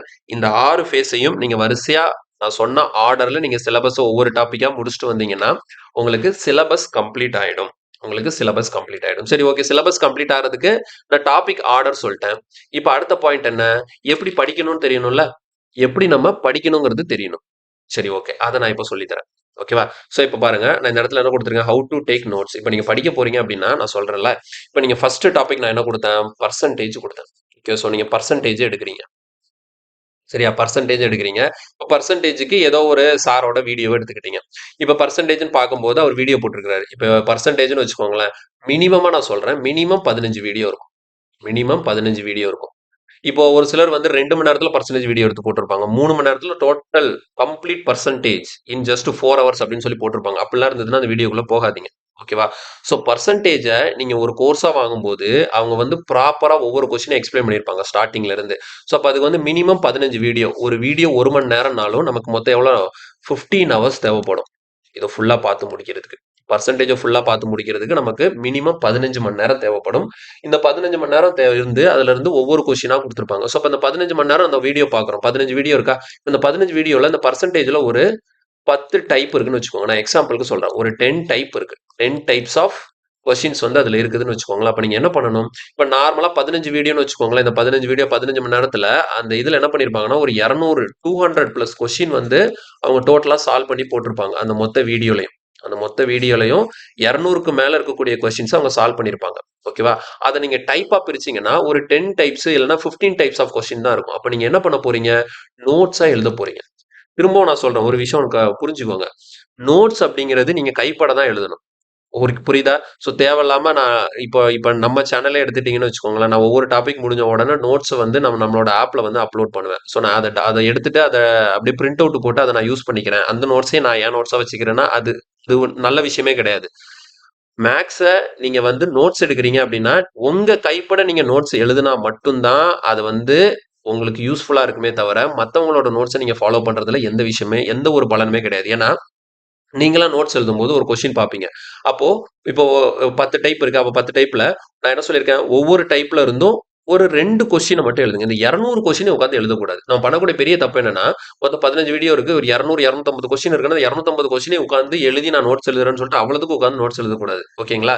நீங்க எழுதக்கூடிய நோட்ஸ் எப்படி இருக்கணும்னா, இப்போ இந்த 200 கொஸ்டின்குள்ள டைப் வைஸா பிரிச்சோம்னா டைப் கம்மியா தான் இருக்கும். ஸோ அப்ப எதெல்லாம் உங்களுக்கு வித்தியாசமா இருக்கும்? இப்போ ஒரே டைப்ல 2, 3 கொஸ்டின் அடுத்தடுத்து வருதுன்னா எல்லாத்தையும் உட்காந்து எழுதணும்னு அவசியம் இல்ல. அப்ப அந்த டைப்புக்கு ஒரு கொஸ்டினோ அல்லது 2 கொஸ்டினோ அதை மட்டும் ஜஸ்ட் நீங்க நோட் பண்ணிக்கிட்டா போதும். ஒரு டைப்புக்கு ஒரு கொஸ்டின்ல 2 கொஸ்டின் மட்டும் நீங்க நோட் பண்ணிக்கிட்டா போதும். அந்த கொஸ்டினை மட்டும் எடுத்து எழுதிட்டு அந்த கொஸ்டின்ல அவர் என்ன கான்செப்ட் சொல்றாரு, அந்த கான்செப்டை புரிஞ்சுக்க முயற்சி பண்ணுங்க. அது போக அந்த கொஸ்டினுக்குன்னு சொல்லிட்டு பர்டிகுலரா ஏதாச்சும் ஃபார்முலா இருக்குதா? ஏதாவது ஃபார்முலா இருந்ததுன்னா அதை தனியா சைடு பாக்ஸ் போட்டு எழுதணும். அதுக்கு ஒருவேளை அவர் ஷார்ட் ட்ரிக் சொன்னான்னு வச்சுக்கோங்களேன். ஸோ ஃபர்ஸ்ட் புரியுதா? கான்செப்ட் ஃபர்ஸ்ட் பார்க்கணும். அதுக்கப்புறம் ஏதாவது ஷார்ட் ட்ரிக் கொடுத்துறாருன்னு வச்சுக்கோங்களேன். அந்த ஷார்ட் ட்ரிக் என்ன பண்ணுங்க? சைட ஒரு பாக்ஸ்ல அந்த கொஸ்டின் எழுதும்போது பாருங்க, கொஸ்டின் நம்பர் ஒன் அப்ப என்னங்கிறது கொஸ்டின் இருக்கும். ஓகேவா? கீழே என்ன இருக்கும்? சொல்யூஷன் போட்டு அந்த சொல்யூஷனை எழுதி வச்சிருவீங்க. எப்படி ஸ்டெப் போடுறோம்னு சொல்லிட்டு அப்ப சைடுல இந்த பக்கத்துல நம்ம என்ன பண்றோம்? ஏதாவது அதுக்குன்னு சொல்லிட்டு பர்டிகுலர் ஃபார்முலா இருந்ததுன்னா அது எழுதணும். அதுக்குன்னு ஏதாவது ஒரு ஷார்ட்கட் இருக்குன்னா அது இந்த பக்கம் சைடு எழுதி ஒரு பாக்ஸ் போட்டு வச்சுக்கணும். ஓகேவா? இதுதான் ஒரு கொஸ்டின். இதே மாதிரி அடுத்து என்ன பண்ணணும்? கொஸ்டின் நம்பர் 2, கொஸ்டின் நம்பர் 3ன்னு சொல்லிட்டு இந்த மாதிரி பர்சன்டேஜுக்கு நீங்க நோட்ஸ் எடுக்கணும். நீங்க தான் கைப்பட ஒரு நோட் வாங்கி அதுல ஒவ்வொரு டாபிக்கையும் உட்காந்து எழுதணும்.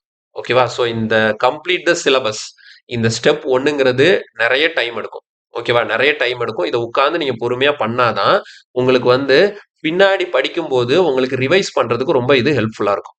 சரியா? ஸோ புரியுதுல எப்படி நம்ம நோட்ஸ் எடுக்கணுங்கிறத நான் கிளியரா சொல்லி கொடுத்தேன். ஸோ இந்த மாதிரி தான் உங்களோட நோட்ஸ் இருக்க போகுது. நான் தெளிவா சொல்லிட்டேன். தேவையில்லாம உட்காந்து அவ்வளவு கொஸ்டின் உட்காந்து எழுதி டைம் வேஸ்ட் பண்ணிட்டு இருக்க கூடாது.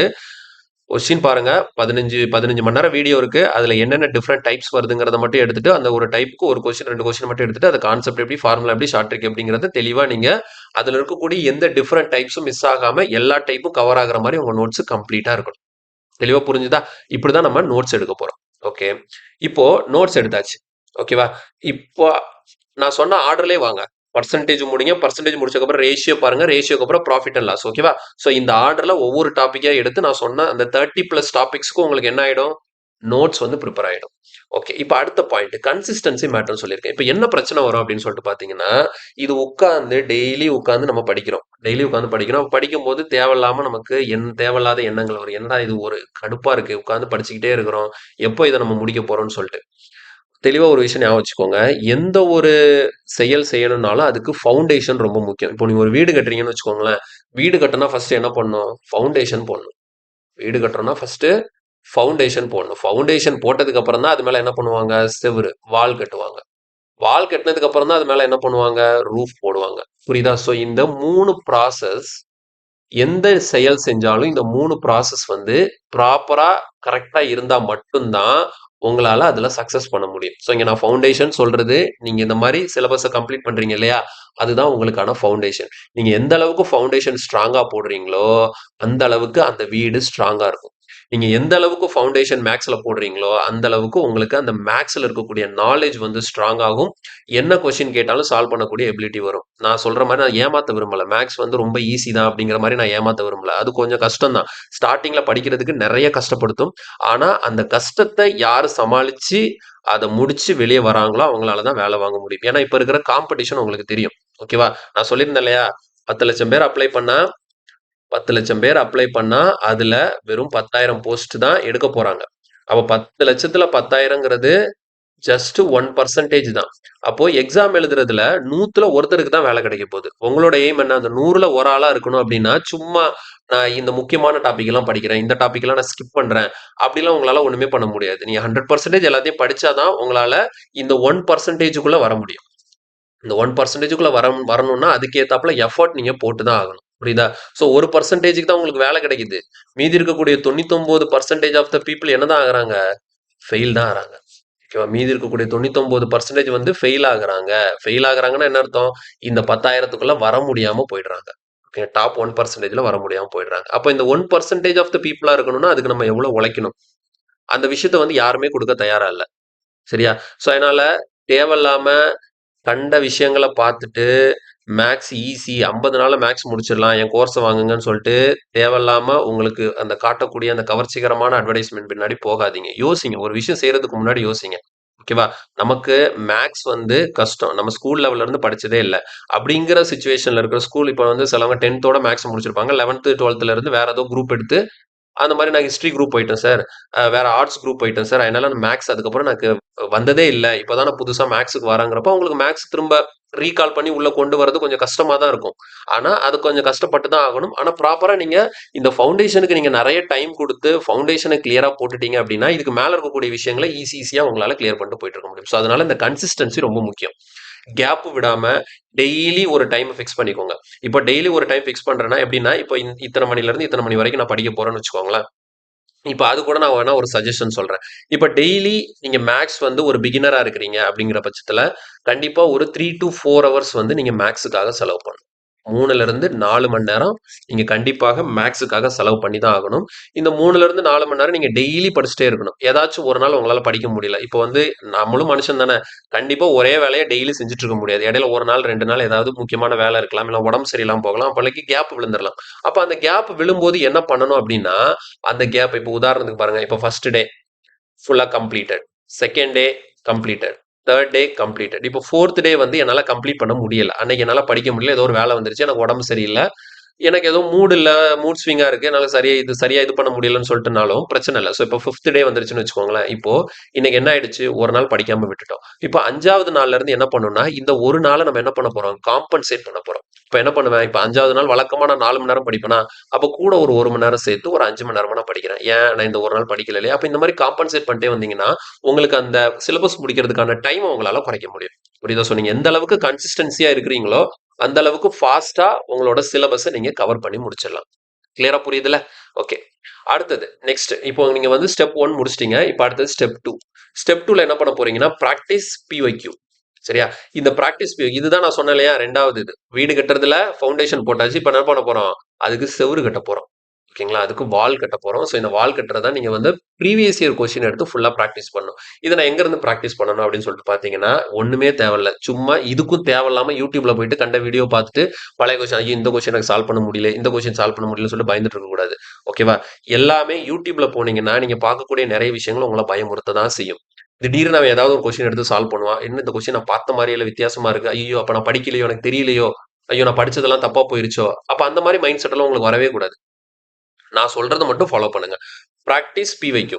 இந்த பிவைக்யூல நீங்க என்ன பண்ண போறீங்கன்னா, ஃபர்ஸ்ட் மொத பாயிண்ட் என்னன்னா, ஒரு புக் ஒண்ணு செலக்ட் பண்ணிக்கணும். ஏதாவது ஒரு புக்க வாங்குங்க. சரியா? ஏதாவது ஒரு புக். ஒரு புக் எவ்வளோ இருக்கும்? அதிகபட்சம் ரூ. 500 இருக்கும். அதிகபட்சம் நான் சொல்றேன். அதிகபட்சம் ரூ. 500 இருக்கும். இல்லன்னா நமக்கு வந்து நமக்கு ஆன்லைன்லயே கூட பிடிஎஃப்பா கிடைக்கலாம் புக்.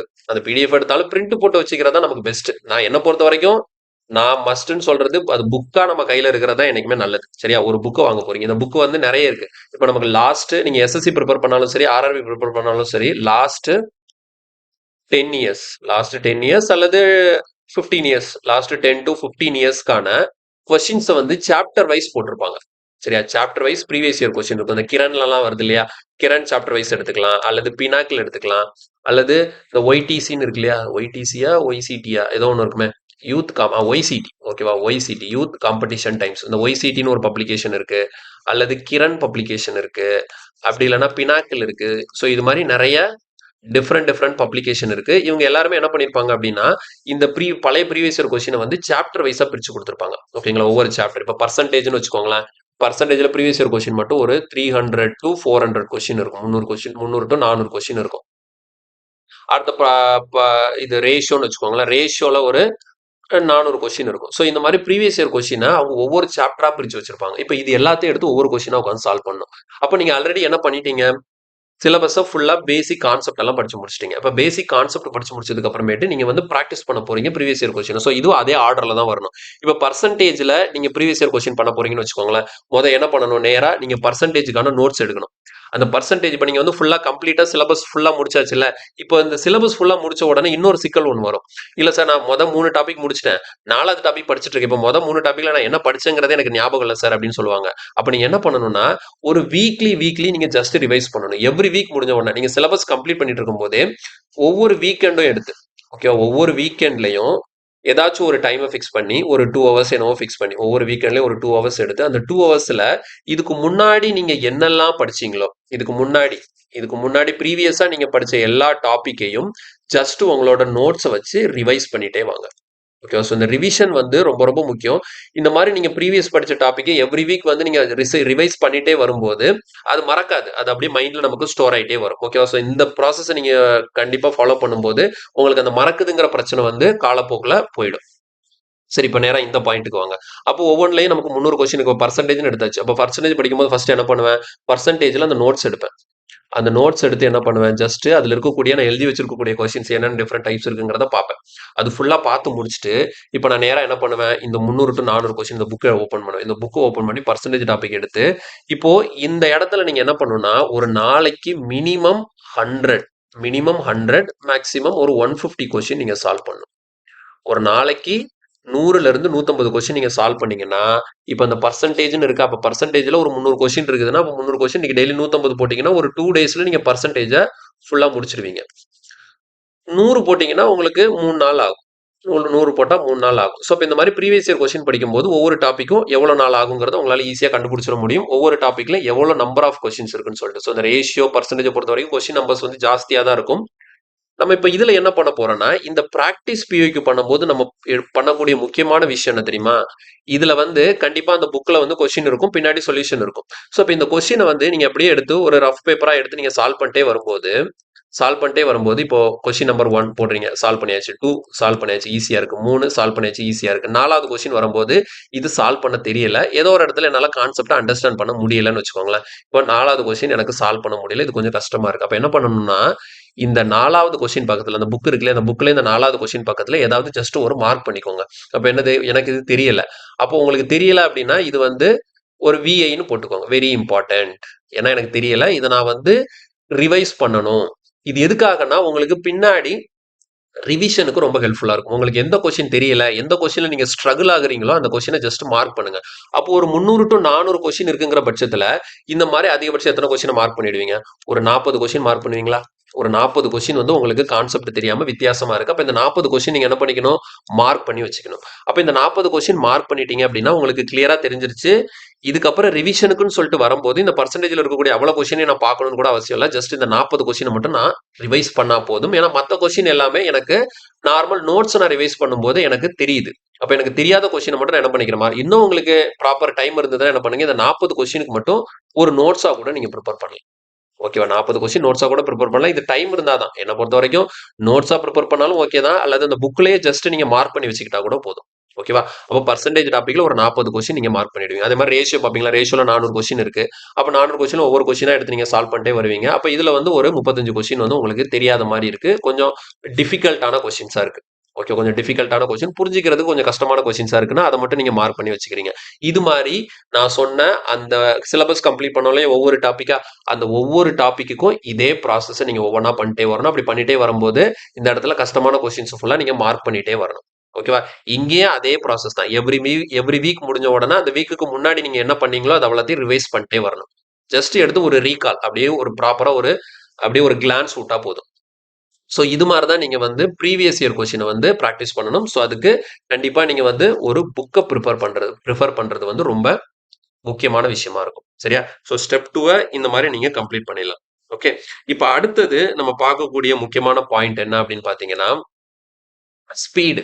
இந்த செகண்ட் ஸ்டேஜ் இருக்குல்ல, இந்த செகண்ட் ஸ்டெப்ல தான் அப்படியே நம்ம என்ன பண்ண போறோம், இடையில அப்படியே ஸ்பீடை இம்ப்ரூவ் பண்ண போறோம். அப்ப ஸ்பீடை இம்ப்ரூவ் பண்றதுக்கு நம்ம என்ன பண்ண போறோம், டெய்லி ஒரு 30 to 45 மினிட்ஸ் இந்த ஸ்பீடுக்காக நீங்க ஒதுக்கணும். டெய்லி ஒரு 30 to 45 மினிட்ஸ் வந்து உங்களோட ஸ்பீடுக்காக நீங்க செலவழிச்சு தான் ஆகணும். ஸ்பீடுல நீங்க வந்து நான் சொல்றது வந்து என்னன்னா கால்குலேஷன்.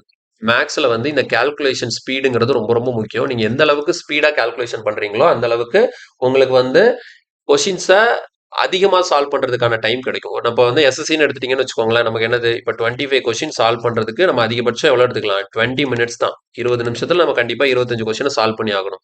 அப்ப அப்படிங்கிற பட்சத்துல இந்த 25 கொஸ்டின்ல ஒரு 5 கொஸ்டின் வந்து கொஞ்சம் கால்குலேட்டிவா தான் இருக்கும். 5 கொஸ்டின் வந்து கால்குலேட்டிவா தான் இருக்கும். இது கொஞ்சம் டைம் கன்சியூமிங்கா தான் இருக்கும். இப்ப நிறைய பேருக்கு என்ன பிரச்சனைனா, இந்த 5 கொஸ்டின் தெரிஞ்சிருந்தாலும் அது கால்குலேஷன் கஷ்டமா இருக்குங்கிறதுனால நம்மளால அந்த டைம் ஸ்லாட்ல நம்மளால அட்டன் பண்ண முடியாத சூழ்நிலை வந்துரும். அப்ப இதை அட்டன் பண்ணவே முடியாதா, இது இம்பாசிபிள் அப்படின்னு கேட்டீங்கன்னா கிடையாது. நீங்க கால்குலேஷன் ஸ்பீடு, உங்களோட கால்குலேஷன் வந்து ஃபாஸ்டா இருந்தது அப்படின்னா இந்த 5 கொஸ்டினையும் உங்களால அட்டன் பண்ண முடியும். இந்த 5 கொஸ்டினையும் அட்டன் பண்றதுக்கு ஆள் இருக்குதான் செய்யுது. ஓகேவா? ஸோ நார்த் இந்தியால எல்லாம் பாத்தீங்கன்னா இந்த கால்குலேஷனுக்கு நிறைய இம்பார்ட்டன்ஸ் கொடுப்பாங்க. இந்த கால்குலேஷனுக்கு வந்து என்ன பண்ணணும் அப்படின்னு சொல்லிட்டு பாத்தீங்கன்னா டெய்லி ஒரு 30 to 45 மினிட்ஸ் உட்காந்து இப்போ ஃபர்ஸ்ட் ஒரு 10 டேஸ் எடுத்துக்கோங்க. இந்த 10 டேஸ்ல நீங்க என்ன பண்றீங்கன்னா ஃபர்ஸ்ட் டே அடிஷன்ல ஒரு 100 கொஸ்டின். அடிஷன்ல 100 கொஸ்டின் பண்றது ஒன்றும் பெரிய டைம் எடுக்காது. ஒரு 100 கொஸ்டின் எடுத்துக்கோங்க. ஒரு 100 கொஸ்டின் எடுத்துட்டு அது 100 கொஸ்டின் உட்காந்து ஃபாஸ்டா மைண்ட்லயே அப்படியே ஆட் பண்ணி ப்ராக்டிஸ் பண்ணும். அடுத்து நெக்ஸ்ட் டே சப்ராக்ஷன் பண்ணும். அடுத்தது நெக்ஸ்ட் டே மல்டிப்ளிகேஷன் ப்ராக்டிஸ் பண்ணும். அடுத்து நெக்ஸ்ட் டே டிவிஷன் ப்ராக்டிஸ் பண்ணும். ஸோ இதனாலும் பண்றீங்களா, அதுக்கப்புறம் நம்ம முக்கியம் படிக்க வேண்டியது இந்த ஸ்கொயர் நம்பர்ஸ், அது படிக்கணும். கியூப் நம்பர் படிக்கணும். ட்ரிப்ளெட் படிக்கணும். பிரைம் நம்பர் படிக்கணும். ஸோ இந்த மாதிரி ஸ்பீடுக்குன்னு சொல்லிட்டு ஸ்பீடு இம்ப்ரூவ் பண்றதுக்குன்னு சொல்லிட்டு ஒரு சில மெத்தடாலஜி இருக்கு, ஒரு சில விஷயங்கள் நம்ம படிக்க வேண்டியிருக்கு, ஒரு சில அப்ரோச்சஸ் இருக்கு. இது எல்லாமே சைட் பை சைடு நீங்க இங்க ப்ராக்டிஸ் கொஸ்டின் பண்ணிட்டே வரும்போது இந்த ஸ்பீட் இம்ப்ரூவ்மெண்ட்டுக்கான இந்த ப்ராசஸை நீங்க பண்ணலாம். ஓகேங்களா? ஸோ நம்ம சேனல்லையே நான் யூடியூப்ல ஃப்ரீயா தான் இல்ல, நான் ஃப்ரீயா தான் போட்டிருக்கேன். காசு கிடையாது, ஃப்ரீயா தான் நான் போட்டிருக்கேன். யூடியூப்ல நான் வந்து ஸ்பீட் சீரிஸ் போட்டிருக்கோம். ஓகேங்களா? ஸ்பீட் பூஸ்டர்னு சொல்லிட்டு ஒரு சீரிஸ் நான் போட்டிருக்கேன். நான் அந்த சீரிஸ் ஸ்டார்ட் பண்ணும்போதே நான் தெளிவா சொல்லியிருப்பேன். நீங்க கான்செப்ட் எல்லாம் படிச்சு முடிச்சுட்டு தான் என்னோட ஸ்பீட் பூஸ்டர் சீரிஸ் பார்க்கணும். நீங்க இந்த செகண்ட் ஸ்டேஜுக்குள்ள இருக்கீங்க அப்படின்னா இந்த ஸ்பீட் பூஸ்டர் சீரிஸ் வந்து உங்களுக்கு ரொம்ப ஹெல்ப்ஃபுல்லா இருக்கும். இதுல வந்து நான் நிறைய அப்ரோச்சஸ் வந்து இப்பதான் ஸ்டார்ட் பண்ணியிருக்கேன். ஒரு 3 வீடியோ போட்டிருக்கேன். அந்த 3 வீடியோல வந்து உங்களுக்கு தெளிவா கால்குலேஷன் எப்படி பண்றது, கால்குலேஷன் எப்படி ஃபாஸ்டா நம்ம பண்றது, இதுலயுமே நிறைய ட்ரிக்ஸ் எல்லாம் சொல்லி தருவாங்க. அந்த மாதிரி கண்டஸ்ட் ட்ரிக்ஸ் எல்லாம் நான் சொல்லாம எது தேவையோ, எது அவசியமோ, எது எல்லா இடத்துலயும் நமக்கு ஹெல்ப் பண்ணுமோ அதை மட்டும் தான் இந்த ஸ்பீட் பூஸ்டர் சீரிஸ்ல நான் கவர் பண்ண போறேன். அது யூடியூப்ல உங்களுக்கு ஃப்ரீயாவே அவைலபிளா வந்துரும். ஓகேங்களா? ஸோ அதை நீங்க ஃபுல்லாவே பார்த்துக்கலாம். ஓகேவா? ஸோ இந்த ஸ்பீட் டெவலப்பிங் ப்ராசஸை நம்ம என்ன பண்ண போறோம், இந்த ஸ்டெப் 2ல சைமல்டேனியஸா இந்த ப்ரீவியஸ் இயர் கொஸ்டின் சால்வ் பண்ணும்போது இதையும் நம்ம பண்ண போறோம். ஓகேவா? ஸோ இது மூலமா நம்மளோட கால்குலேஷன் ஸ்பீடை நம்ம இன்க்ரீஸ் பண்ணிக்கலாம். ஓகே, அடுத்தது லாஸ்ட் ஸ்டெப். ஸோ இதுதான் ரொம்ப ரொம்ப முக்கியமான ஸ்டெப், மார்க் டெஸ்ட். ஸோ இந்த மார்க் டெஸ்ட் போட போறோம் இல்லையா, இந்த மார்க் டெஸ்ட் போடும்போது நீங்க என்ன பண்ண போறீங்க அப்படின்னா இந்த ஸ்டெப் 3ல வந்து உங்களுக்கு 3 டாஸ்க் இருக்கு. இந்த 3 டாஸ்க் நீங்க பண்ணணும். என்ன பண்ண போறீங்க, இப்போ நீங்க சிலபஸ் கம்ப்ளீட் பண்ணியாச்சு. ஸ்டார்டிங் இந்த 30 டாபிக்கை நீங்க என்ன பண்ணிட்டீங்க, ஃபுல்லா சிலபஸ் கம்ப்ளீட் பண்ணி இந்த 30 டாபிக்கும் பிஒய்க்கும் சால்வ் பண்ணிட்டீங்க. இது வரைக்கும் நீங்க டெஸ்ட் போடவே இல்லை. இப்போ இந்த இடத்துல தான் உங்களோட உண்மையான இது லெவல் என்னங்கிறது தெளிவா தெரியும். இப்போ ஃபர்ஸ்ட் எடுத்த உடனே மார்க் டெஸ்ட் போட போறீங்கன்னு வச்சுக்கோங்களேன். இப்போ மார்க் டெஸ்ட் வந்து நான் எப்படி சொல்லுவேன் அப்படின்னா டெய்லி 2 டெஸ்ட் போடணும். Daily 2 test. ஒன்னு வந்து செக்ஷனல் டெஸ்ட், இன்னொன்னு வந்து சாப்டர் வைஸ் டெஸ்ட். ஓகேவா? ஸோ இது எல்லாத்துக்கும் நீங்க சோர்ஸ் வந்து எங்க போறீங்க அப்படின்னு வச்சுக்கோங்களேன். என்னை பொறுத்த வரைக்கும் பெஸ்ட் சோர்ஸுங்கிறது உங்களுக்கு காஸ்ட் எஃபெக்டிவாகவும் இருக்கிறது வந்து டெஸ்ட் புக் தான். டெஸ்ட் புக் ரேட்டும் கம்மியா இருக்கும். அட் த சேம் டைம் வந்து இது ஒர்த்தபுளும் கூட.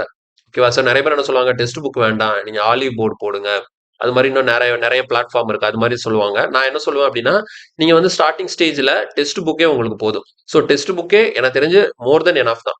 இந்த டெஸ்ட் புக்ல என்ன பண்றீங்கன்னா, சாப்டர் வைஸ்னா என்ன அர்த்தம்னா, இப்போ ஒவ்வொரு டாபிக்குக்கும் தனித்தனியா டெஸ்ட் இருக்கும். இப்போ பர்சன்டேஜ்னா அதுக்கு பர்சன்டேஜ்ல இருந்து ஒரு 25 கொஸ்டின் கேட்டிருப்பாங்க. அடுத்த ரேஷியோல இருந்து ஒரு 25 கொஸ்டின் கேட்டிருப்பாங்க. அப்ப இது மாதிரி டெய்லி ஒரு சாப்டர் எடுத்துக்கோங்க. இப்போ ஃபர்ஸ்ட் டே நீங்க பர்சன்டேஜ்ல சாப்டர் வைஸ் டெஸ்ட் போடுறீங்க. பர்சன்டேஜ்ல ஒரு 25 கொஸ்டின் போடுறீங்க. அடுத்த 2வது நாள் என்ன பண்றீங்க, ரேஷியோ போடுறீங்க. 3வது நாள் என்ன பண்றீங்க, ப்ராஃபிட் அண்ட் லாஸ் போடுறீங்க. இந்த மாதிரி ஒவ்வொரு நாளும் ஒவ்வொரு சாப்டர் எடுத்து போடணும். அட் த சேம் டைம் அதே சேம் நாள் ஒரு நாளைக்கு ஒரு சாப்டர் போட்டீங்கன்னு வச்சுக்கோங்களேன், ஒரு செக்ஷனல் டெஸ்ட் போடணும். செக்ஷனல் டெஸ்ட் எப்படி இருக்கும்னு பாத்தீங்கன்னா, இதுல வந்து இப்ப எஸ்எஸ்சின்னு வச்சுக்கோங்களேன், 25 கொஸ்டின் இருக்கும். 25 கொஸ்டினுக்கு 20 நிமிஷம் கொடுத்துருப்பாங்க. இந்த 25 கொஸ்டின்ல எல்லா டாபிக்கும் கலந்துருக்கும். மொத்தமா மேக்ஸுக்குன்னு சொல்லிட்டு செக்ஷன் டெஸ்ட். அப்ப இந்த 25 கொஸ்டின் இந்த 20 நிமிஷத்துல போட முடியுதான்னு சொல்லிட்டு பார்க்கணும். ஸோ மொத டெஸ்ட் போடும்போது தான் அப்பதான் உங்களுக்கு ஒரு ஷாக்கிங் விஷயம் தெரியும். என்னடா நம்மளால ஒரு 7 கொஸ்டின் 8 கொஸ்டின் தான் போட முடியுது. 7 டு 8 கொஸ்டின் தான் போட முடியுது. எப்படி நம்ம 25 கொஸ்டினுக்கு இம்ப்ரூவ் பண்றதுன்னு சொல்லிட்டு. அப்போ இந்த மார்க் டெஸ்ட்டை வந்து நீங்க த்ரூ அவுட் கண்டினியூஸா டெய்லி போட்டு வர வர வர வர வர இதுல இருந்து உங்களுக்கு கொஸ்டின்ஸ் நம்பர் வந்து இன்க்ரீஸ் ஆயிட்டே வரும்.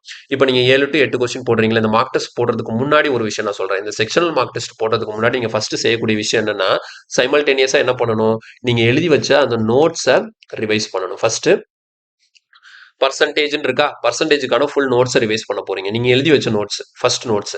அடுத்த 2வது என்ன பண்ண போறீங்க, அந்த பிவைக்யூ சால்வ் பண்ணீங்கல்ல, அந்த பிவைக்யூல நீங்க மார்க் பண்ணி வச்சீங்கல்ல கொஸ்டின்ஸ், அந்த மார்க் பண்ண கொஸ்டின்ஸை மட்டும் நீங்க என்ன பண்ண போறீங்க, ஜஸ்ட் ஒரு கிளான்ஸ் பார்க்க போறீங்க. ஓகேவா? இது ரெண்டையும் நீங்க பார்த்து முடிச்சுட்டு அப்படியே அன்னைக்கு டெஸ்ட் போடுங்க. அப்போ டெய்லி டெஸ்ட் போடுறதுக்கு இப்போ வழக்கமா டெஸ்ட் போடுறீங்கன்னு வச்சுக்கோங்களேன், இந்த டெஸ்ட் எவ்வளவு, ஜஸ்ட் 20 நிமிஷம் தான். அதே மாதிரி இந்த சாப்டர் வைஸ் டெஸ்ட் எவ்வளவுதான் இருக்கும், அதிகபட்சம் ஒரு ஹாஃப் அன் ஹவர் இருக்கும், 30 மினிட்ஸ் இருக்கும். அப்போ மொத்தமா டெஸ்ட் போடுறதுக்கு எவ்வளவு நேரம் தான் ஆகுது, 1 ஹவர் ஆகுது. நான் என்ன சொல்லியிருக்கேன், மேக்ஸுக்கு எவ்வளவு நேரம் ஒதுக்கிட்டு இருக்கோம், மினிமம் 4 ஹவர்ஸ் நான் சொல்லியிருக்கேன். 3 to 4 ஹவர்ஸ் சொல்லியிருந்தேன். நீங்க 4 ஹவர்ஸே வச்சுக்கோங்க. 4 மணி நேரம் நீங்க மேக்ஸ்க்கு ஒதுக்கணும். இந்த 4 மணி நேரத்துல 1 மணி நேரம் டெஸ்ட் போட்டீங்க.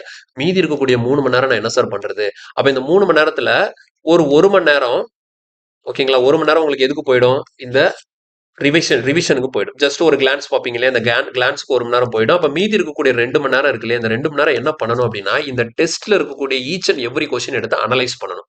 இந்த மார்க் டெஸ்ட் அனாலிசிஸ் அப்படிங்கிறது ரொம்ப ரொம்ப முக்கியமான விஷயம். இது எப்படிங்கிறத நான் சொல்லித்தரேன். Mark test analysis. ஓகேவா? ஸோ பாருங்க, how to take mark test. இப்போ மார்க் டெஸ்ட் போட்டாச்சு. இப்போ மார்க் டெஸ்ட்டை வந்து இப்போ ஹவு டு டேக் கிடையாது, ஹவு டு அனலைஸ்னு வச்சுக்கோங்க.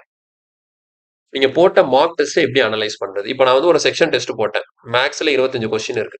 ஓகேவா? ஸோ இந்த 25 கொஸ்டின் நீங்க பார்க்கும்போது என்ன இருக்கும் அப்படின்னா, ஒரு 15 கொஸ்டின் வந்து ஈஸியா இருந்திருக்கும். ஒரு 15 கொஸ்டின் வந்து உங்களுக்கு பார்த்த உடனே தெரிஞ்சிருக்கு. இதுல எந்த பிரச்சனையும் இருந்திருக்காது. ஈஸியா நீங்க பார்த்த உடனே சால்வ் பண்ணிருப்பீங்க. எப்பவுமே எக்ஸாம் அவங்க செட் பண்றது இப்படிதான் இருக்கும். 15 கொஸ்டின் ஈஸியா இருக்கும். ஓகே, ஒரு 10 கொஸ்டின் வந்து எனக்கு கொஞ்சம் டிஃபிகல்ட்டியா இருந்தது பார்க்கறதுக்கு. ஏன்னா 15 தான் கரெக்டா அட்டன் பண்ணியிருக்கேன். ஒரு 10 கொஸ்டின் வந்து எனக்கு தெரியல அப்படின்னு வச்சுக்கோங்களேன். இல்லைன்னா இது இப்படி கூட பிரிக்க வேண்டாம். நான் வந்து ப்ராப்பரா இதை பிரிக்கிறேன் பாருங்க. மொத்தமா 25 கொஸ்டின் இருக்கா?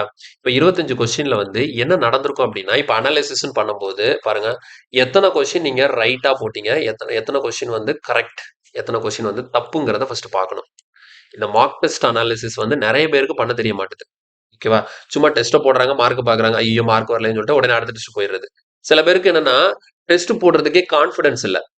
ஏன் டெஸ்ட் போடுறதுக்கு கான்ஃபிடன்ஸ் இல்லைன்னா, ஏன்னா அவங்க ப்ராப்பரா கான்செப்ட் எதுவுமே படிக்கல. டெஸ்ட் போட்டா ஒருவேளை எனக்கு மார்க் கம்மியாயிருமோ அப்படிங்கிற வந்து ஒரு அந்த இன்செக்யூரிட்டினாலேயே நிறைய பேர் டெஸ்ட் போடாம அப்படியே இருப்பாங்க. ஓகேங்களா? ஸோ திரும்ப நான் சொல்றேன், உங்களுக்கு ஒரு விஷயம் வந்து டிஸ்கம்ஃபர்ட்டா இருக்குதுன்னா, அந்த உங்களோட கம்ஃபர்ட் லெவல்ல இருந்து வெளியே வாங்க.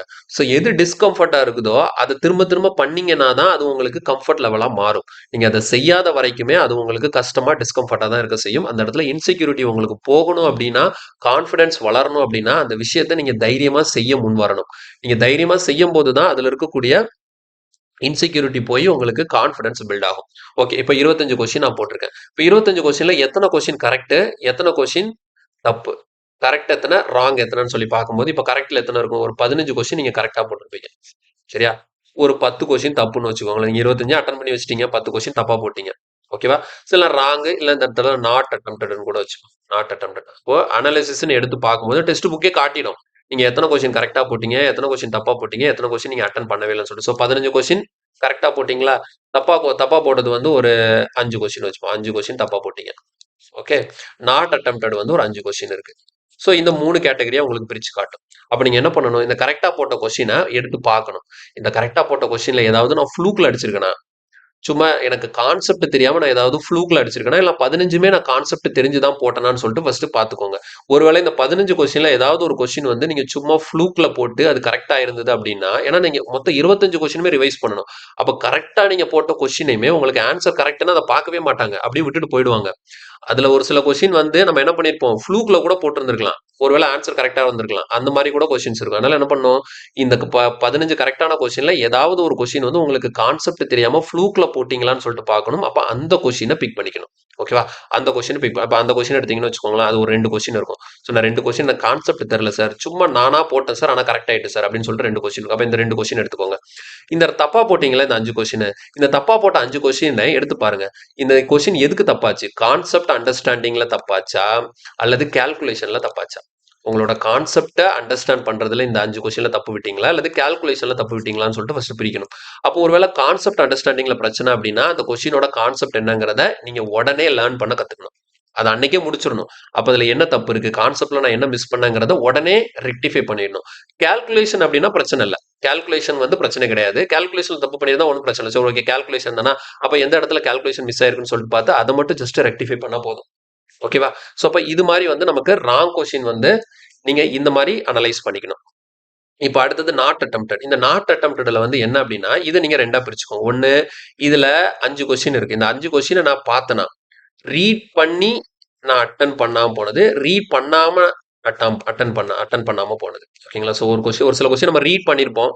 ரீட் பண்ணி கான்செப்ட் புரிஞ்சிருக்காது. ஒரு சில கொஸ்டின் நம்ம பார்த்திருக்கவே மாட்டோம். அப்ப நமக்கு வாசிக்கிறதுக்கு கூட டைம் இல்லாத கொஸ்டின்ஸ் இருக்கும் இல்லையா? அப்ப அதை எடுத்து பாருங்க. அதுல வந்து உங்களுக்கு தெரிஞ்ச கொஸ்டின் இருந்ததுன்னா, அப்போ அதை நீங்க வந்து ஓகே இது நமக்கு தெரிஞ்ச கொஸ்டின் சால்வ் பண்ணிடலாம்னு சொல்லிட்டு. ஓகே நமக்கு ரீட் பண்ணியும் புரியாத கொஸ்டின்ஸ் இருக்கு இல்லையா? அப்போ இதை வந்து நீங்க என்ன பண்ணிக்கணும்?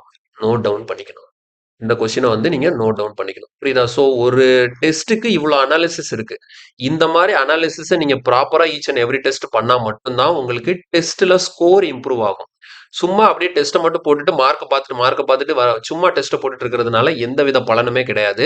அதனால நான் சொல்லக்கூடிய இந்த விஷயத்தை ப்ராப்பரா ஃபாலோ பண்ணுங்க டெஸ்ட் போடும்போது. ஓகே ஒவ்வொரு கொஸ்டின் எடுத்து அனலைஸ் பண்ணணும். ஏதாவது வித்தியாசமான கான்செப்ட் இருக்குதுன்னா அந்த கான்செப்ட் என்னங்கிறத புரிஞ்சுக்கணும். ஏதாவது நல்ல கொஸ்டின் இருக்குது. அந்த கொஸ்டின் வந்து பார்க்கறதுக்கு முக்கியமான கொஸ்டின் மாதிரி தெரியுது. இல்ல அது உங்களுக்கு அடிக்கடி மறந்து போகுது அப்படின்னா, அது ஜஸ்ட் நீங்க வந்து தனியா டெஸ்ட்டுக்குன்னு சொல்லிட்டு ஒரு நோட்ஸ் போட்டு, அந்த நோட்ஸ்ல நீங்க கொஸ்டின் அப்படியே நோட் பண்ணிட்டே வரலாம். ஓகேங்களா? டெஸ்ட்டுக்குன்னு தனியா நோட்ஸ் போட்டு, அந்த நோட்ஸ்ல வந்து உங்களுக்கு புரியாத கொஸ்டின், வித்தியாசமான கொஸ்டின வந்து நீங்க வந்து கொஸ்டின் நம்பர் 1, கொஸ்டின் நம்பர் 2ன்னு சொல்லிட்டு தனியா நீங்க போட்டுக்கிட்டே வரலாம். இது நமக்கு பின்னாடி ஃபைனல் ரிவிஷனுக்கு ரொம்ப ஹெல்ப் பண்ணும். புரியுதா? ஸோ இப்ப இந்த மாதிரி இடத்துல நீங்க என்ன பண்றீங்க? மொத்தம் 25 கொஸ்டின் அனலைஸ் பண்றீங்க. இதே தான் நீங்க எதுக்கும் பண்ணணும். சாப்டர் வைஸ் டெஸ்ட்டுக்கும் பண்ணணும். இப்படி டெய்லி நீங்க என்ன பண்றீங்க? உங்களோட பழைய நோட்ஸ் எல்லாம் பாக்குறீங்க. ஜஸ்ட் ரீகால் பண்றீங்க, டெஸ்ட் போடுறீங்க. நோட்ஸ் பாக்குறீங்க, ரீகால் பண்றீங்க, டெஸ்ட் போடுறீங்க. நோட்ஸ் பாக்குறீங்க, ரீகால் பண்றீங்க, டெஸ்ட் போடுறீங்க. ஸோ த்ரூ அவுட் எக்ஸாம் வரைக்கும் நீங்க என்ன பண்றீங்க? இந்த மார்க் டெஸ்ட் போட்டுக்கிட்டே இருக்கணும். ஸோ இப்ப நமக்கு எக்ஸாம் நெருங்கிருச்சு. எக்ஸாம்க்கு இன்னும் ஒரு 15 டேஸ் தான் இருக்கு. ஓகே ஸோ எக்ஸாம்க்கு இன்னும் 15 டேஸ் தான் இருக்கு. இந்த 15 டேஸ் வந்ததுக்கு அப்புறம் நம்ம என்ன பண்ணணும்னா, அந்த சாப்டர் வைஸ் டெஸ்ட்டை விட்டுருங்க. சாப்டர் வைஸ் டெஸ்ட்டை விட்டுட்டு ஃபுல் மார்க் டெஸ்ட் போட ஆரம்பிச்சிடணும். இப்போ நம்ம சொன்னது என்னது? செக்ஷனல் டெஸ்ட் போட்டோம் இல்லையா? அதுக்கப்புறம் நம்ம என்ன பண்ண போறோம்னா, ஃபுல் மார்க் டெஸ்ட் போட போறோம். ஸோ ஃபுல் மார்க் டெஸ்ட் வந்து நீங்க போடும்போது மத்த எல்லா டாபிக்கையும் கவர் பண்ணி நமக்கு போட வேண்டியிருக்கும். அப்ப எல்லா டாபிக்கையும் கவர் பண்ணி போடும்போது, இப்ப நான் சொன்னேன் இல்லையா? இது வந்து நான் மேத்ஸ்க்கு மட்டும் நான் ஸ்ட்ராட்டஜி சொல்லியிருக்கேன். லாஸ்ட் 15 டேஸ் உட்கார்ந்து நீங்க ஃபுல் இப்ப எஸ்எஸ்சின்னா மொத்தமா டயர் 1 பிரிப்பேர் பண்றீங்களா? அப்ப டயர் 1க்கான ஃபுல் மார்க் டெஸ்ட் எடுத்து நீங்க போடணும். அப்ப ஃபுல் மார்க் டெஸ்ட் போடும்போது 15 நாள் இருக்கு. டெய்லி 2 மார்க் போடணும். Daily 2 mark. ஒரு மார்க் டெஸ்ட் 1 மணி நேரம். அடுத்து அனாலிசிஸ். ஓகேவா? ஸோ பெருசா மத்த சப்ஜெக்ட்ல பெருசா அனாலிசிஸ் பண்றதுக்கு ஒண்ணும் இருக்காது. ஜிகே அப்படியே படிச்சுக்க வேண்டியதுதான். இங்கிலீஷ் அப்படியே படிச்சுக்க வேண்டியதான். ரீசனிங்ல பெருசா உங்களுக்கு எந்த நீங்க எஸ்எஸ்சினாலும் சரி, ஆர்ஆர்பினாலும் சரி, ரீசனிங்ல நீங்க சும்மா பேசிக்கா படிச்சாலே உங்களுக்கு 22 பிளஸ் மார்க் எடுத்துடலாம். இன்னும் கொஞ்சம் ஸ்பீடு நல்லா ப்ராக்டிஸ் பண்ணீங்கன்னா 25 மார்க் எடுத்துடலாம். இது வந்து ரீசனிங்ல இருக்கக்கூடிய மெத்தட். மற்றபடி மேக்ஸ் 1 தான் நமக்கு வந்து எப்பவுமே பிரச்சனையா இருக்குது. அதனால மேக்ஸுக்கு வந்து நான் சொல்லக்கூடிய விஷயம் இது எல்லாத்தையும் இது வரைக்கும் நீங்க ஃபாலோ பண்ணிருக்கணும். லாஸ்ட் எக்ஸாம் நெருங்கிறதுக்கு ஒரு 2 வீக்ஸ் 15 டேஸ் முன்னாடி நீங்க ஃபுல் மார்க் டெஸ்ட் ஸ்டார்ட் பண்ணி full mark test daily 2 test முடிஞ்சதுன்னா 3 டெஸ்ட் கூட போடுங்க. டெய்லி 4 டெஸ்ட் போடுறவங்களெல்லாம் நான் பார்த்துருக்கேன். என் ஃப்ரெண்ட்ஸ் நார்த் இந்தியன் ஃப்ரெண்ட்ஸ் நிறைய பேர் இருக்கிறாங்க. டெய்லி 4 டெஸ்ட் போடுவானுங்க. ஓகேவா? ஸோ அதனால நீங்க எந்த அளவுக்கு உங்களோட டைமை வந்து நீங்க தெளிவா யூட்டிலைஸ் பண்றீங்களோ அந்த அளவுக்கு உங்களுக்கு ப்ராப்பரான அவுட்புட் கிடைக்கும். கிளியரா புரிஞ்சுதா? ஸோ இவ்வளவுதான் நமக்கு மேக்ஸை வந்து ஃபுல்லா ப்ரிப்பேர் பண்றதுக்கான மெத்தட்ஸ். கிளியரா புரிஞ்சுதுல உங்களுக்கு? ஸோ இதோட வீடியோ முடிஞ்சது. நான் தெளிவா எக்ஸ்பிளைன் பண்ணியிருக்கேன்னு சொல்லிட்டு நான் நம்புறேன். ஸோ இந்த வீடியோல இதுவரைக்கும் பார்த்ததுல உங்களுக்கு ஏதாவது நிறைய டவுட்ஸ் இருந்ததுன்னா, கண்டிப்பா நீங்க வந்து எனக்கு நம்மளோட டெலகிராம் சேனல்ல போடுங்க. இல்லன்னா கமெண்ட்ஸ்ல குடுங்க. நான் வந்து அந்த டவுட்ஸ வந்து உங்களுக்கு நான் கிளியர் பண்ணி குடுக்குறேன். ஓகேங்களா? ஸோ வேற ஏதாவது பிரச்சனை எது இருந்தாலும் நீங்க வந்து ஃபீல் ஃப்ரீ. என்ன வந்து டெலகிராம்ல கான்டாக்ட் பண்ணுங்க. நீங்க எப்போ கான்டாக்ட் பண்ணாலும் நான் உங்களுக்கு ரிப்ளை பண்றேன். மத்தபடி நமக்கு ஸ்டார்ட்டிங்ல இருந்து எண்ட் வரைக்கும் நான் சொன்ன எல்லா விஷயத்தையும் நீங்க ப்ராப்பரா ஃபாலோ பண்ணணும். இப்போ உங்களுக்கு தெரிஞ்சிருக்கும். இவ்ளோ விஷயத்த செஞ்சு முடிக்கிறதுக்கு எவ்வளோ டைம் எடுக்குங்கிறத இப்போ உங்களால கிளியரா அண்டர்ஸ்டாண்ட் பண்ணிக்க முடியும். ஓகேவா? அதனால இந்த 100 நாள்ல, 150 நாள்ல மேக்ஸ் முடிச்சிரலாம். டோட்டலா சாப்டர வந்து ஃபினிஷ் பண்ணிரலாம் அப்டின்னா, அது ஜஸ்ட் ஒரு 1% ஆஃப் த பீப்பிளால தான் முடியும். ஏன்னா, அவங்களுக்கு தான் மேக்ஸ்ல ஆல்ரெடி பேசிக் ஃபவுண்டேஷன் இருக்கும். அவங்களால பண்ண முடியும் கண்டிப்பா. இப்போ ஒரு சில நல்ல பிரைட் ஸ்டூடண்ட் இருப்பாங்க. நல்லா படிப்பாங்க அவங்க. அவங்களால என்ன பண்ண முடியும்? 100 நாள்ல, 50 நாள்ல இந்த மொத்த வேலையும் செஞ்சு முடிக்க முடியும். ஏன்னா, அவங்களுக்கு ஜஸ்ட் லைட்டா பார்த்தா போதும் புரிஞ்சிரும். ஆனா 99% ஆஃப் த ஸ்டூடண்ட் எப்படி இருக்கிறாங்க? நான் இப்ப சொன்னேன் இல்லையா, அந்த லெவல்ல தான் இருப்பாங்க. ஓகேவா? ஸோ நானும் இந்த 99%ல இருந்து வந்தவன் தான். நான் ஒண்ணும் பிரைட் ஸ்டூடண்ட் எல்லாம் கிடையாது. ஸோ இந்த 99%ல இருந்து தான் நான் என்னோட மேத்ஸ் ஸ்கில்ல நான் டெவலப் பண்ணிக்கிட்டேன். ஸோ நான் எப்படி டெவலப் பண்ணேங்கிற ப்ராசஸ நான் throughout step by step உங்களுக்கு நான் குடுத்துருக்கிறேன். ஸோ தேவையில்லாம YouTubeல நெறைய வீடியோவ பார்த்து உங்களோட மைண்ட நீங்களே கெடுத்துக்காதீங்க. தேவையில்லாம நம்மள வந்து ஒண்ணு பயமுறுத்தும். இல்ல தேவையில்லாம நமக்கு அதாவது ஃபால்ஸ் கான்ஃபிடன்ஸ குடுக்கும். ஸோ அது வந்து உண்மை கிடையாது. ஸோ இப்படிதான் நீங்க ப்ராப்பரா மேத்ஸ் படிக்கணும். இப்படி படிச்சு முடிச்சதுக்கு அப்புறம் தான் உங்களுக்கு ரேண்டம் வீடியோஸ் நீங்க பார்க்கலாம். ஸ்ட்ராட்டஜி வீடியோஸ் பார்க்கலாம். அது மாரி நீங்க போலாம். சும்மா பார்த்த உடனே சும்மா YouTubeல போற ஒரு வீடியோ வருது. அத உட்கார்ந்து பார்த்துக்கிட்டு, சூப்பரா போட்டாருன்னு சொல்லிட்டு உட்கார்ந்து கை தட்டிட்டு இருக்கிறதுக்கான வேலை கிடையாது இது. ஓகேங்களா? ஸோ உங்களுக்கான டைம நீங்க தான் ஒதுக்கணும். நீங்க தான் உங்களுக்காக வேலை செய்யணும். உங்களுக்காக வேற யாரும் வேலை செய்ய மாட்டாங்க. அதனால படிக்கிறதுல வந்து எந்த விதத்திலயும் கன்சிஸ்டன்சிய மிஸ் பண்ணாம ஸ்டார்ட்டிங்ல இருந்து எண்ட் வரைக்கும் படிங்க. ஸோ இந்த வீடியோ உங்க எல்லாருக்கும் ஒரு முக்கியமான ஒரு விஷயத்த புரிய வச்சிருக்குன்னு சொல்லிட்டு நான் நம்புறேன். ஸோ வீடியோ புடிச்சிருந்தா கண்டிப்பா லைக் பண்ணுங்க. நீங்க நெறைய லைக் பண்ணீங்க. நெறைய உங்க ஃப்ரெண்ட்ஸ் எல்லாருக்கும் ஷேர் பண்ணுங்க. இது நெறைய பேருக்கு ரீச் ஆகட்டும். ஓகேவா? சரி. ஓகே. இதே மாரி நம்ம இன்னொரு வீடியோல நான் இதே மாரி முக்கியமான ஸ்ட்ராட்டஜியோட உங்கள மீட் பண்றேன். Thank you.